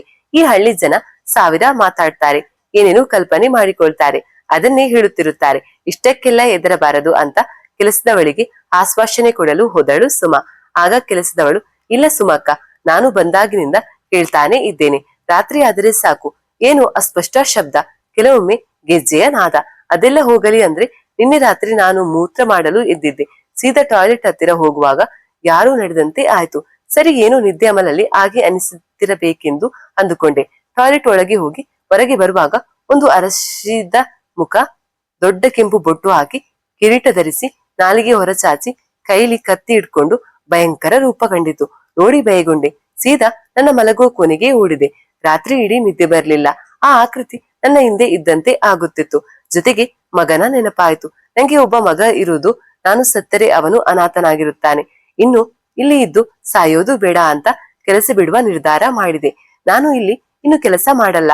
ಈ ಹಳೆ ಮನೆಯಲ್ಲಿ ಏನಿಲ್ಲ ಇದೆಯೋ ಏನು ಅಂತ ಹೇಳುತ್ತಾ ಅವಳ ಸೂಟ್ ಕೇಸ್ ಇಟ್ಕೊಂಡು ಸುಮ ಏನು ಹೇಳುತ್ತಾಳೆ ಎನ್ನುವುದನ್ನು ಕೇಳದೆ ದಡದಡನೆ ನಡೆದೇ ಬಿಟ್ಟಳು ಕೆಲಸದವಳು.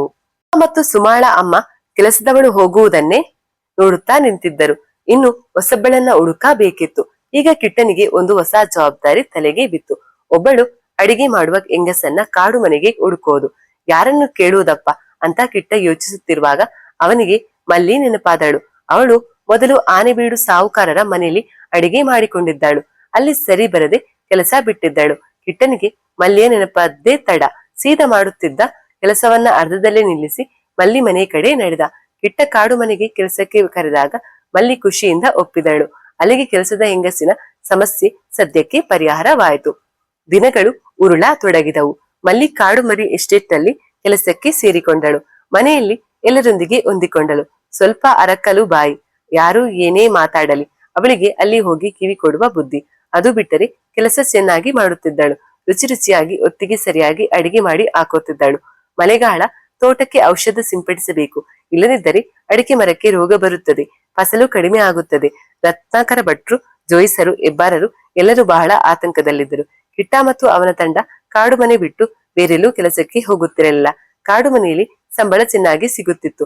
ರತ್ನಾಕರ ಭಟ್ರು ಹೆಬ್ಬಾರರ ಮನೆಗೆ ಹೋದರೆ ಅಷ್ಟೊಂದು ಸಂಬಳ ಸಿಗುತ್ತಿರಲಿಲ್ಲ. ಹಾಗಾಗಿ ಆಚೆ ಹೋಗುವುದನ್ನೇ ಬಿಟ್ಟಿದ್ದರು. ರತ್ನಾಕರ ಭಟ್ಟರಿಗೆ, ಹೆಬ್ಬಾರರಿಗೆ ಮತ್ತು ಜೋಯಿಸರಿಗೆ ಗಿಡಗಳಿಗೆ ಹೇಗೆ ಔಷಧ ಹೊಡಿಸೋದು ಎನ್ನುವುದೇ ದೊಡ್ಡ ಸಮಸ್ಯೆಯಾಗಿತ್ತು. ಆನೆ ಬೀಡಿಂದ ಜನ ಕರೆಸಬೇಕು. ಅವರನ್ನ ಕರೆಸಿದ್ರೆ ಸಂಬಳ ಕೂಡ ಜಾಸ್ತಿ ಕೊಡ್ಬೇಕು. ಜೊತೆಗೆ ಸರಿಯಾಗಿ ಪರಿಚಯವೂ ಇಲ್ಲ. ಹೇಗೆ ಔಷಧ ಹೊಡಿತಾರೆ ಎನ್ನುವುದು ಗೊತ್ತಿಲ್ಲ. ಅದರ ಬದಲು ಇಲ್ಲೇ ಇರುವ ಕಿಟ್ಟ ಜಾನಿ, ಸೋಮು, ಸುರೇಶ ಇವರನ್ನೇ ಕರೆಸಿದ್ರೆ ಒಳ್ಳೇದು, ನಂಬಿಕಸ್ಥ ಜನರು ಅಂತ ಹೆಬ್ಬಾರರು ಯೋಚಿಸಿ ರತ್ನಾಕರ ಭಟ್ರು, ಜೋಯಿಸರು ಎಲ್ಲರಲ್ಲಿ ಚರ್ಚೆ ಮಾಡಿದರು. ಹಾಗೆ ಕಾಡು ಮನೆಗೆ ಹೋಗಿ ಬೋಪಣ್ಣನ ಹತ್ತಿರ ಕೆಲಸದ ಹುಡುಗರನ್ನ ಒಮ್ಮೆ ಔಷಧ ಸಿಂಪಡಿಸಲು ಕಳಿಸುವಂತೆ ಕೇಳುವುದು ಎನ್ನುವ ಒಂದು ಒಮ್ಮತದ ಅಭಿಪ್ರಾಯಕ್ಕೆ ಬಂದರು. ಹಾಗೆ ಮರುದಿನ ಎಲ್ಲರೂ ಒಟ್ಟಾಗಿ ಕಾಡು ಮನೆಗೆ ಬಂದರು. ಇವರು ಕಾಡು ಮನೆಗೆ ಬಂದಾಗ ಬೋಪಣ್ಣನವರು ಮನೆಯ ಆಜಾರದಲ್ಲಿ ಕುಳಿತುಕೊಂಡಿದ್ದರು. ಇವರನ್ನು ನೋಡಿದ್ದೇ ತಡ. ಬನ್ನಿ ಬನ್ನಿ, ಇಡೀ ಶಾಂತಿನಗರವೇ ನಮ್ಮ ಮನೆಗೆ ಬರುತ್ತಾ ಇದೆಯಲ್ಲ, ಏನು ವಿಶೇಷ ಎನ್ನುತ್ತಾ ಎಲ್ಲರನ್ನ ಬರ ಮಾಡಿಕೊಂಡರು. ಹಾಗೆ ಮಲ್ಲಿನ ಕರೆದು ಎಲ್ಲರಿಗೂ ಬಿಸಿ ಬಿಸಿ ಚಾ ತರಲು ಹೇಳಿದರು. ಎಲ್ಲರೂ ಆಜಾರದಲ್ಲಿ ಕುಳಿತುಕೊಂಡರು. ಆಗ ರತ್ನಾಕರ ಭಟ್ರು ವಿಷಯ ಪ್ರಸ್ತಾಪ ಮಾಡಿದರು. ನಮಗೆ ಎಲ್ಲರಿಗೂ ತೋಟಕ್ಕೆ ಔಷಧ ಬಿಡ್ಬೇಕು. ಒಮ್ಮೆ ಕೆಲಸದವರನ್ನ ನಮ್ಮಲ್ಲಿಗೆ ಕಳುಹಿಸಬಹುದಾ ಅಂತ ವಿನಯದಿಂದ ರತ್ನಾಕರ ಭಟ್ರು ಕೇಳಿದರು. ಆಗ ಬೋಪಣ್ಣ ಆಗಲ್ಲ ಅಂತ ಕಡಾಖಂಡಿತವಾಗಿ ಕಡ್ಡಿ ಮುರಿದಂತೆ ಹೇಳಿದರು. ಅದನ್ನು ಕೇಳಿ ಹೆಬ್ಬಾರರಿಗೆ ಸಿಟ್ಟು ಬಂತು. ಆದರೂ ಸಿಟ್ಟನ್ನ ತಡೆ ಹಿಡಿಯುತ್ತಾ, ನೀವು ನಿನ್ನೆ ಮೊನ್ನೆ ಬಂದವರು, ನಮ್ಮ ಹತ್ತಿರ ಇಲ್ಲಿ ಸಂಬಳ ಎಷ್ಟು ಕೊಡ್ತಾರೆ ಅಂತ ಕೂಡ ಕೇಳದೆ ನಿಮಗೆ ಬೇಕಾದ ಹಾಗೆ ಮಾಡಿದ್ರಿ. ನಮ್ಮ ಹುಡುಗರನ್ನ ಜಾಸ್ತಿ ಸಂಬಳದ ಆಸೆ ತೋರಿಸಿ ನಿಮ್ಮ ಕಡೆ ಎಳೆದುಕೊಂಡಿರಿ. ಹಳ್ಳಿಯಲ್ಲಿ ಜೀವನ ಮಾಡುವಾಗ ಎಲ್ಲರೂ ಸಹಕಾರ ಕೊಡ್ಬೇಕು. ನಮ್ಮದೇ ಒಂದು ಕ್ರಮ ಅಂತ ಮಾಡ್ಲಿಕ್ಕಾಗಲ್ಲ ಅಂತ ಹೇಳಿದರು. ಆಗ ಬೋಪಣ್ಣನವರು ನನ್ನ ಹತ್ತಿರ ಹಣ ಇದೆ, ಕೊಡ್ತೇನೆ ಅಂತ ಅಹಂಕಾರದಿಂದ ಮಾತುಗಳನ್ನಾಡಿದರು. ಇದನ್ನು ಕೇಳಿದ್ದೇ ತಡ. ಹೆಬ್ಬಾರರ ಸಿಟ್ಟು ನೆತ್ತಿಗೇರಿತು. ನೀವು ಅನುಭವಿಸುತ್ತೀರ ಬಿಡಿ, ಇದು ಭೂತ ಇರುವ ಜಾಗ, ಎಷ್ಟು ದಿನ ಇಲ್ಲಿ ಇರ್ತೀರಿ ನೋಡ್ತೇನೆ ಎಂದು ಸಿಟ್ಟಲ್ಲಿ ಹೇಳಿ ಈ ಅಹಂಕಾರಿ ಬೋಪಣ್ಣನ ಹತ್ತಿರ ಇನ್ನೂ ಮಾತನಾಡಿ ಪ್ರಯೋಜನ ಇಲ್ಲ ಎಂದು ಆಲೋಚಿಸುತ್ತಾ ಕಾಡು ಮನೆಯಿಂದ ಎಲ್ಲರೂ ತಮ್ಮ ಮನೆ ಕಡೆ ತೆರಳಿದರು. ಆನೆ ಬೀಡಿಂದ ಜನ ಕರೆಸಿ ತೋಟಕ್ಕೆ ಔಷಧಿ ಸಿಂಪಡಿಸಿದರು. ಬೋಪಣ್ಣ ಅಹಂಕಾರಿ ಎನ್ನುವ ಸುದ್ದಿ ಊರಿಡಿ ಪ್ರಚಾರವಾಯಿತು. ಅದರ ಜೊತೆಗೆ ಕೆಲಸದವಳು ಬಿಟ್ಟದ್ದು, ಆಕ್ಸಿಡೆಂಟ್ ಆದದ್ದು ಎಲ್ಲವೂ ಭೂತದ ಕಾಟ ಅಂತ ಊರಿಡಿ ಜನ ಮಾತನಾಡತೊಡಗಿದರು. ದಿನಗಳು ಉರುಳ ತೊಡಗಿದವು. ಸುಮಾ ಹೆಚ್ಚಿಗೆ ಹೊರಗೆ ಕಾಣಿಸುತ್ತಿರಲಿಲ್ಲ. ವೀರೇಶ ತನ್ನ ಜೀಪ್ನಲ್ಲಿ ಕೆಲವು ಸಲ ಸವಾರಿ ಹೋಗುತ್ತಿದ್ದ. ತೋಟದ ಕೆಲಸ ಮಾಡುವಲ್ಲಿಗೆ ಹೋಗುತ್ತಿರಲಿಲ್ಲ. ಒಂದಿನ ಆಗಸ್ಟ್ ತಿಂಗಳಲ್ಲಿ ಕಿಟ್ಟ, ಸುರೇಶ, ಜಾನಿ ಎಲ್ಲರೂ ಕಾಡು ಬಲ್ಲೆ ಕಡಿಯುತ್ತಿದ್ದರು. ಆಗ ಜಾನಿ ದೊಡ್ಡದಾಗಿ ಚೀರುತ್ತಾ ನೆಲಕ್ಕೆ ಉರುಳಿದ. ಎಲ್ಲರೂ ಅವನ ಬಳಿ ಓಡಿದರು. ಆವು ಕಚ್ಚಿತು ಎಂದು ಹೇಳುತ್ತಾ ಅಲ್ಲೇ ಪ್ರಜ್ಞೆ ತಪ್ಪುವುದರಲ್ಲಿದ್ದ. ಪ್ರಜ್ಞೆ ತಪ್ಪಿದರೆ ಕಷ್ಟ ಜೀವ ಉಳಿಸುವುದು. ಆದ್ದರಿಂದ ಸುರೇಶ ಅವನ ಬನಿಯನ್ನನ್ನೇ ಅರಿದು ಜಾನಿಯ ಕಾಲಿಗೆ ಆವು ಕಚ್ಚಿದ್ದಲ್ಲಿ ವಿಷ ಏರದಂತೆ ಕಟ್ಟಿ ಜಾನಿಯನ್ನ ಜೀಪಿನಲ್ಲಿ ಆಸ್ಪತ್ರೆಗೆ ಕೊಂಡೊಯ್ದರು.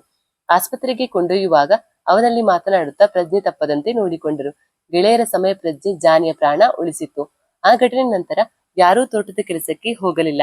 ಜಾನಿ ಹುಷಾರಾಗುತ್ತಿದ್ದ. ಆದರೆ ಅವನಿಗೆ ಹಾವು ಕಚ್ಚಿದ್ದು ಭಯವನ್ನ ಹುಟ್ಟಿಸಿತ್ತು. ಅಲ್ಲಿ ಕೆಲಸ ಮಾಡಿದ್ರೆ ಜೀವ ಹೋಗಬಹುದು ಎನ್ನುವ ಭಾವನೆ ಮೂಡಿತ್ತು. ಅವನ ಜೊತೆ ಉಳಿದವರು ಹೆದರಿಕೊಂಡಿದ್ದರು. ಜಾನಿ ಅಮ್ಮ ಸೀದ ತಂತ್ರಿ ಬಳಿ ಹೋಗಿ ಜ್ಯೋತಿಷ್ಯ ಹೇಳಿದಳು. ಆಗ ತಂತ್ರಿಗಳು ತಮ್ಮ ಕವಡೆಯನ್ನ ಚೆಲ್ಲುತ್ತಾ ಗುಣಾಕಾರ ಭಾಗಾಕಾರ ಮಾಡುತ್ತಾ, ಇದು ರಕ್ತೇಶ್ವರಿಯ ಪ್ರಭಾವ. ರಕ್ತೇಶ್ವರಿ ಆವಾಗಿ ಜಾನಿಯನ್ನ ಕಚ್ಚಿದ್ದಾಳೆ. ಅವಳಿಗೆ ತುಂಬಾ ಸಿಟ್ಟಿದೆ, ಎಲ್ಲರನ್ನ ಕೊಲ್ಲುತ್ತಾಳೆ ಎಂದು ಹೇಳಿದರು. ಆಗ ಜಾನಿಯ ಅಮ್ಮ, ತಂತ್ರಿಗಳೇ, ಇದಕ್ಕೆ ಏನು ಪರಿಹಾರ ಎಂದು ಕೇಳಿದರು. ಆಗ ತಂತ್ರಿಗಳು, ಇದಕ್ಕೆ ಪರಿಹಾರ ಒಂದೇ, ಸ್ವಲ್ಪ ಹಣ ತಪ್ಪೊಪ್ಪಿಗೆ ಅಂತ ರಕ್ತೇಶ್ವರಿಯ ಉಂಡಿಗೆ ಹಾಕಿ, ಮತ್ತೆ ಪೂರ್ತಿ ಕ್ಷಮೆ ಕೇಳಿ, ಅವಳು ಕ್ಷಮಿಸುತ್ತಾಳೆ. ಮತ್ತು ಅವಳಿಗೆ ಸಂಬಂಧಪಟ್ಟ ಕಾಡು ಮನೆ ಭೂಮಿಯಲ್ಲಿ ಯಾವ ಕೆಲಸವನ್ನ ಮಾಡಬೇಡಿ. ಪ್ರಕೃತಿ ಪ್ರಿಯಳು ಅವಳು. ಕಾಡು ಬಲ್ಲೆ ಎಲ್ಲ ಮುಚ್ಚಿದರೆ ಅವಳು ಸಿಟ್ಟಾಗುತ್ತಾಳೆ ಎಂದು ಸಲಹೆ ಕೊಟ್ಟರು. ಜಾನಿಯ ಅಮ್ಮ ತಂತ್ರಿಗಳಿಗೆ ದಕ್ಷಿಣೆ ಕೊಟ್ಟು ತನ್ನ ಮನೆ ಕಡೆ ನಡೆದಳು. ಹಳ್ಳಿಯಲ್ಲಿ ಎಲ್ಲರೂ ಒಬ್ಬರಿಗೊಬ್ಬರು ಕಷ್ಟ ಸುಖಕ್ಕೆ ಬರುತ್ತಾರೆ. ಮುಚ್ಚುಮರೆ ಎನ್ನುವುದೇ ಇಲ್ಲ. ಜಾನಿಯ ಅಮ್ಮ ತಂತ್ರಿಗಳು ಹೇಳಿದ ಎಲ್ಲಾ ವಿಷಯವನ್ನ ಎಲ್ಲರಿಗೂ ತಿಳಿಸಿದಳು. ಇದನ್ನು ಕೇಳಿದ್ದೆ ಕಿಟ್ಟ, ಸುರೇಶ, ಜಾನಿ ಎಲ್ಲರೂ ಕಾಡು ಮನೆಗೆ ಕೆಲಸಕ್ಕೆ ಹೋಗುವುದು ಬೇಡ ಎನ್ನುವ ನಿರ್ಧಾರಕ್ಕೆ ಬಂದರು. ಕಡಿಮೆ ಸಂಬಳ ಆದರೂ ತೊಂದರೆ ಇಲ್ಲ, ಭೂತದ ಕೈಗೆ ಸಿಕ್ಕಿ ಸಾಯುವುದು ಬೇಡ ಅಂತ ನಿರ್ಧಾರಕ್ಕೆ ಬಂದರು. ಹಾಗಾಗಿ ಎಲ್ಲರೂ ಪುನಃ ರತ್ನಾಕರ ಭಟ್ರ ಮನೆ, ಹೆಬ್ಬಾರರ ಮನೆಗೆ ಕೆಲಸಕ್ಕೆ ತೊಡಗಿದರು. ಬೋಪಣ್ಣನಿಗೆ ಇದೇ ದೊಡ್ಡ ಸಮಸ್ಯೆಯಾಯಿತು. ಕೆಲಸದವರು ಇಲ್ಲದೆ ತೋಟ ಮಾಡುವುದು ಹೇಗೆ, ಏನು ಮಾಡುವುದು? ಸುಮ ಮತ್ತು ವೀರೇಶನ ಮದುವೆ ದಿನ ಬೇರೆ ಗೊತ್ತಾಗಿದೆ. ಛೇ ಎಂದು ತಲೆಗೆ ಕೈ ಇಟ್ಟು ಕೂರುವ ಪರಿಸ್ಥಿತಿ ಆಯಿತು. ಆಗ ಡಾಲಿ, ನಾವು ಯಾಕೆ ತಂತ್ರಿಯ ಮನೆಗೆ ಹೋಗಬಾರದು, ಏನಾದ್ರೂ ಪರಿಹಾರ ಮಾಡುವ, ಹಾಗೆ ಎಲ್ಲ ಸರಿ ಆಗತ್ತೆ ಅಂತ ಗಂಡನಿಗೆ ಸಲಹೆ ಕೊಟ್ಟಳು. ಏನೇ ನೀನು ಫಾರಿನಲ್ಲಿ ಎಲ್ಲ ಇದ್ದು ಬಂದೋಳು, ಇದನ್ನೆಲ್ಲ ನಂಬುತ್ತೀಯಲ್ಲ ಅಂತ ಬೋಪಣ್ಣ ಮರು ಪ್ರಶ್ನೆ ಹಾಕಿದ.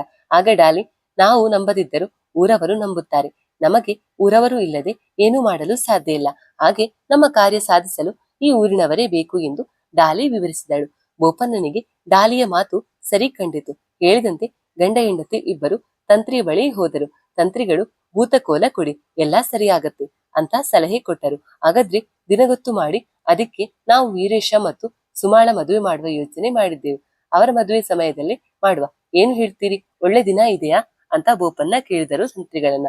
ಹಾಗಾದ್ರೆ ಇನ್ನು 15 ದಿನದಲ್ಲಿ ಮದುವೆಗೆ ಒಳ್ಳೆ ಮುಹೂರ್ತ ಇದೆ. ಮದುವೆ ಆದ ಮರುದಿನ ಭೂತಕೋಲ ಮಾಡುವ, ಒಳ್ಳೆಯದಾಗತ್ತೆ, ಭಯ ಪಡ್ಬೇಡಿ ಎಂದು ಅಭಯ ಕೊಟ್ಟು ತಂತ್ರಿಗಳು ಬೋಪಣ್ಣ ಮತ್ತು ಡಾಲಿಯನ್ನ ಮನೆಗೆ ಕಳಿಸಿ ಕೊಟ್ಟರು. ದಿನ ಉರುಳತೊಡಗಿತು. ಊರಲ್ಲೆಲ್ಲ ಭೂತಕೋಲದ ಸುಮ ಮತ್ತು ವೀರೇಶನ ಮದುವೆಯ ಸುದ್ದಿ ಹರಡಿತ್ತು. ಮಲ್ಲಿ ಅಲ್ಲಿ ಕೆಲಸಕ್ಕೆ ಹೋಗುವ ಕಾರಣ ಎಲ್ಲ ವಿಚಾರಗಳು ಊರಿನ ಮಂದಿಗೆ ದೊರೆಯುತ್ತಿತ್ತು. ಭೂತಕೋಲದ ವಿಷಯ ಗೊತ್ತಾಗಿಯೂ ಕೆಲಸದವರ ಮನ್ನ ಕರಗಲಿಲ್ಲ. ಅವರು ಕಾಡು ಮನೆಗೆ ಹೋಗೋದೇ ಬೇಡ ಎನ್ನುವ ನಿರ್ಧಾರಕ್ಕೆ ಬಂದಿದ್ದರು. ಹಾಗಾಗಿ ಆನೆಬೀಡಿನಿಂದ ಜನ ತರಿಸಿ ಮದುವೆಗೆ ಚಪ್ಪರ ಹಾಕಿದರು. ಎಂದಿನಂತೆ ಮಮ್ಮದೆ ಬೆಳಿಗ್ಗೆ 7 ಗಂಟೆಗೆ ಅಂಗಡಿ ತೆರೆದು ಒಳಗೆ ಕೂತಿದ್ದನಷ್ಟೇ. ಆಗ ದೂರದಿಂದ ಕೆಂಚ ಓಡಿಕೊಂಡು ಬರುವುದು ಕಾಣಿಸುತ್ತಿತ್ತು.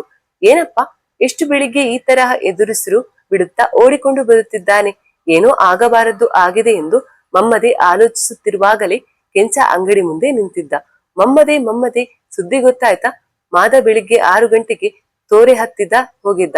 ಆಗ ನೀರಲ್ಲಿ ಚೂಡಿದಾರ ತೆರುತ್ತಿರುವಂತೆ ಕಾಣುತ್ತಿತ್ತಂತೆ. ಹತ್ತಿರ ಹೋಗಿ ನೋಡಿದ್ರೆ ಹೆಣ್ಣಿನ ಹೆಣ ಕವಚಿ ಮಲಗಿದಂತೆ ಕಾಣುತ್ತಿತ್ತಂತೆ. ಕೂಡಲೇ ಕಾಡು ಮನೆಗೆ ಸುದ್ದಿ ಮುಟ್ಟಿಸಿದ್ದಾನೆ. ಕಾಡು ಮನೆಯವರು ಪೊಲೀಸರಿಗೆ ಫೋನ್ ಮಾಡಿದ್ದಾರೆ. ಈಗಷ್ಟೇ 2 ಪೊಲೀಸ್ ಕಾನ್ಸ್ಟೇಬಲ್ಗಳು ನೀರಿಂದ ಹೆಣ ತೆಗೆದಿದ್ದಾರೆ. ಹೆಣ ನೋಡುವಾಗ ಸುಮಕ್ಕ ಅಂತ ಗೊತ್ತಾಗಿದೆ. ಸುಮಾರು ಜನ ಈಗಲೇ ಅಲ್ಲಿ ಸೇರಿದ್ದಾರೆ ಎಂದು ಎದುರಿಸಿರು ಬಿಡುತ್ತಾ ಹೇಳಿದ ಕೆಂಚ. ಏನು ಸುಮಕ್ಕಂದ? ಏನು ಹೇಳ್ತಾ ಇದ್ದಿ? ಇನ್ನೂ 2 ದಿನದಲ್ಲಿ ಅವರ ಮದುವೆ ಇದೆ. ಯಾಕಪ್ಪ ಆತ್ಮಹತ್ಯೆ ಮಾಡಿಕೊಂಡರು? ಛೇ, ಭಾರಿ ಒಳ್ಳೆ ಗುಣದ ಹೆಣ್ಣು ಮಗು, ಬಾ ಅಲ್ಲಿಗೆ ಹೋಗಿ ನೋಡುವ ಎಂದು ಅಂಗಡಿ ಮುಚ್ಚಿ ಮಮ್ಮದೆ ಕೆಂಚನ ಜೊತೆ ತೊರೆ ಕಡೆ ಹೊರಟನು. ತೊರೆ ಕಡೆ ತುಂಬಾ ಜನ ಸೇರಿದ್ದರು. ವಿಷಯ ಗೊತ್ತಾಗೆ ಸುಮಾಳ ಅಮ್ಮ ಅಪ್ಪ ವೀರೇಶ ಕೂಡ ಅಲ್ಲಿ ಸೇರಿದ್ದರು. ಸುಮಾಳ ಅಮ್ಮ ಅಪ್ಪನ ರೋದನ ಮುಗಿಲು ಮುಟ್ಟಿತ್ತು. ಅವರ ದುಃಖ ನೋಡ್ಲಿಕ್ಕೆ ಆಗುತ್ತಿರಲಿಲ್ಲ. ಇನ್ನು ವೀರೇಶ ಏನು ಕಳಕೊಂಡವರಂತೆ ಅಳುತ್ತಾ ನಿಂತಿದ್ದನು. ಪೊಲೀಸ್ ಕಾನ್ಸ್ಟೇಬಲ್ಗಳು ಯಾರು ಹೆಣ ಮುಟ್ಟದಂತೆ ಅಲ್ಲೇ ಸುತ್ತಲೂ ಹಳದಿ ಬಣ್ಣದ ಟೇಪು ಹಾಕಿದ್ದರು. ಜನ ತಲೆಗೊಂದರಂತೆ ಮಾತನಾಡುತ್ತಿದ್ದರು. ಅಷ್ಟರಲ್ಲಾಗಲೇ ಫೋಟೋಗ್ರಾಫರ್ ಬೈಕ್ನಲ್ಲಿ ಬಂದಿಳಿದನು. ಹಣದ ಫೋಟೋವನ್ನ ಎಲ್ಲ ಕಡೆಯಿಂದಲೂ ತೆಗೆದುಕೊಂಡನು. ಈಗ ಪೊಲೀಸ್ ಇನ್ಸ್ಪೆಕ್ಟರ್ ಬರುತ್ತಾರೆ, ಮತ್ತೆ ಹೆಣವನ್ನ ಪೋಸ್ಟ್ ಮಾರ್ಟಂಗೆ ಕೊಂಡೋಗುತ್ತಾರೆ ಎಂದು ಪೊಲೀಸ್ ಕಾನ್ಸ್ಟೇಬಲ್ಗಳು ಕಾಡು ಮನೆಯವರಿಗೆ ತಿಳಿಸುತ್ತಿದ್ದರು. ಮಮ್ಮದೆ ಇಷ್ಟೆಲ್ಲ ನೋಡಿದ ಮೇಲೆ ಯಾಕೋ ಮನಸ್ಸಿಗೆ ಬೇಜಾರಾಗಿ ಅಲ್ಲಿ ನಿಲ್ಲಲಿಕ್ಕೆ ಆಗದೆ ಪುನಃ ಅಂಗಡಿ ಕಡೆ ನಡೆದನು. ಇಷ್ಟರವರೆಗೆ ಇಂತಹ ಘಟನೆ ಶಾಂತಿನಗರದಲ್ಲಿ ನಡೆದಿರಲಿಲ್ಲ. ಆದ್ದರಿಂದ ಈ ಘಟನೆ ಇಡೀ ಊರಿನವರನ್ನ ತಲ್ಲಣಗೊಳಿಸಿತು. ಮಮ್ಮತೆ ಪುನಃ ಅಂಗಡಿ ತೆರೆದನು. ಮನಸ್ಸು ಕೆಟ್ಟಿತ್ತು. ಏನು ಮಾಡುವುದು? ಮನೆಯಲ್ಲಿ ಕೂತರೆ ಇನ್ನೂ ತಲೆ ಆಳು. ಅಂಗಡಿ ಮುಚ್ಚುವುದು ಬೇಡ ಎಂದು ಯೋಚಿಸುತ್ತಾ ಅಂಗಡಿಯಲ್ಲಿ ಕುಳಿತನು. ಎಲ್ಲಾ ಜನರು ತೊರೆ ಪಕ್ಕ ಸೇರಿದ್ದರು. ಸುಮಾರು 2 ಗಂಟೆ ಕಳೆದ ಮೇಲೆ ಕೆಂಚ, ಕಿಟ್ಟ, ಸುರೇಶ, ಜಾನಿ, ಸೋಮು ಎಲ್ಲರೂ ಅಂಗಡಿ ಕಡೆ ಬರುವುದು ಕಾಣಿಸಿತು. ಎಲ್ಲರ ಬಾಯಲ್ಲೂ ಅದೇ ವಿಷಯ.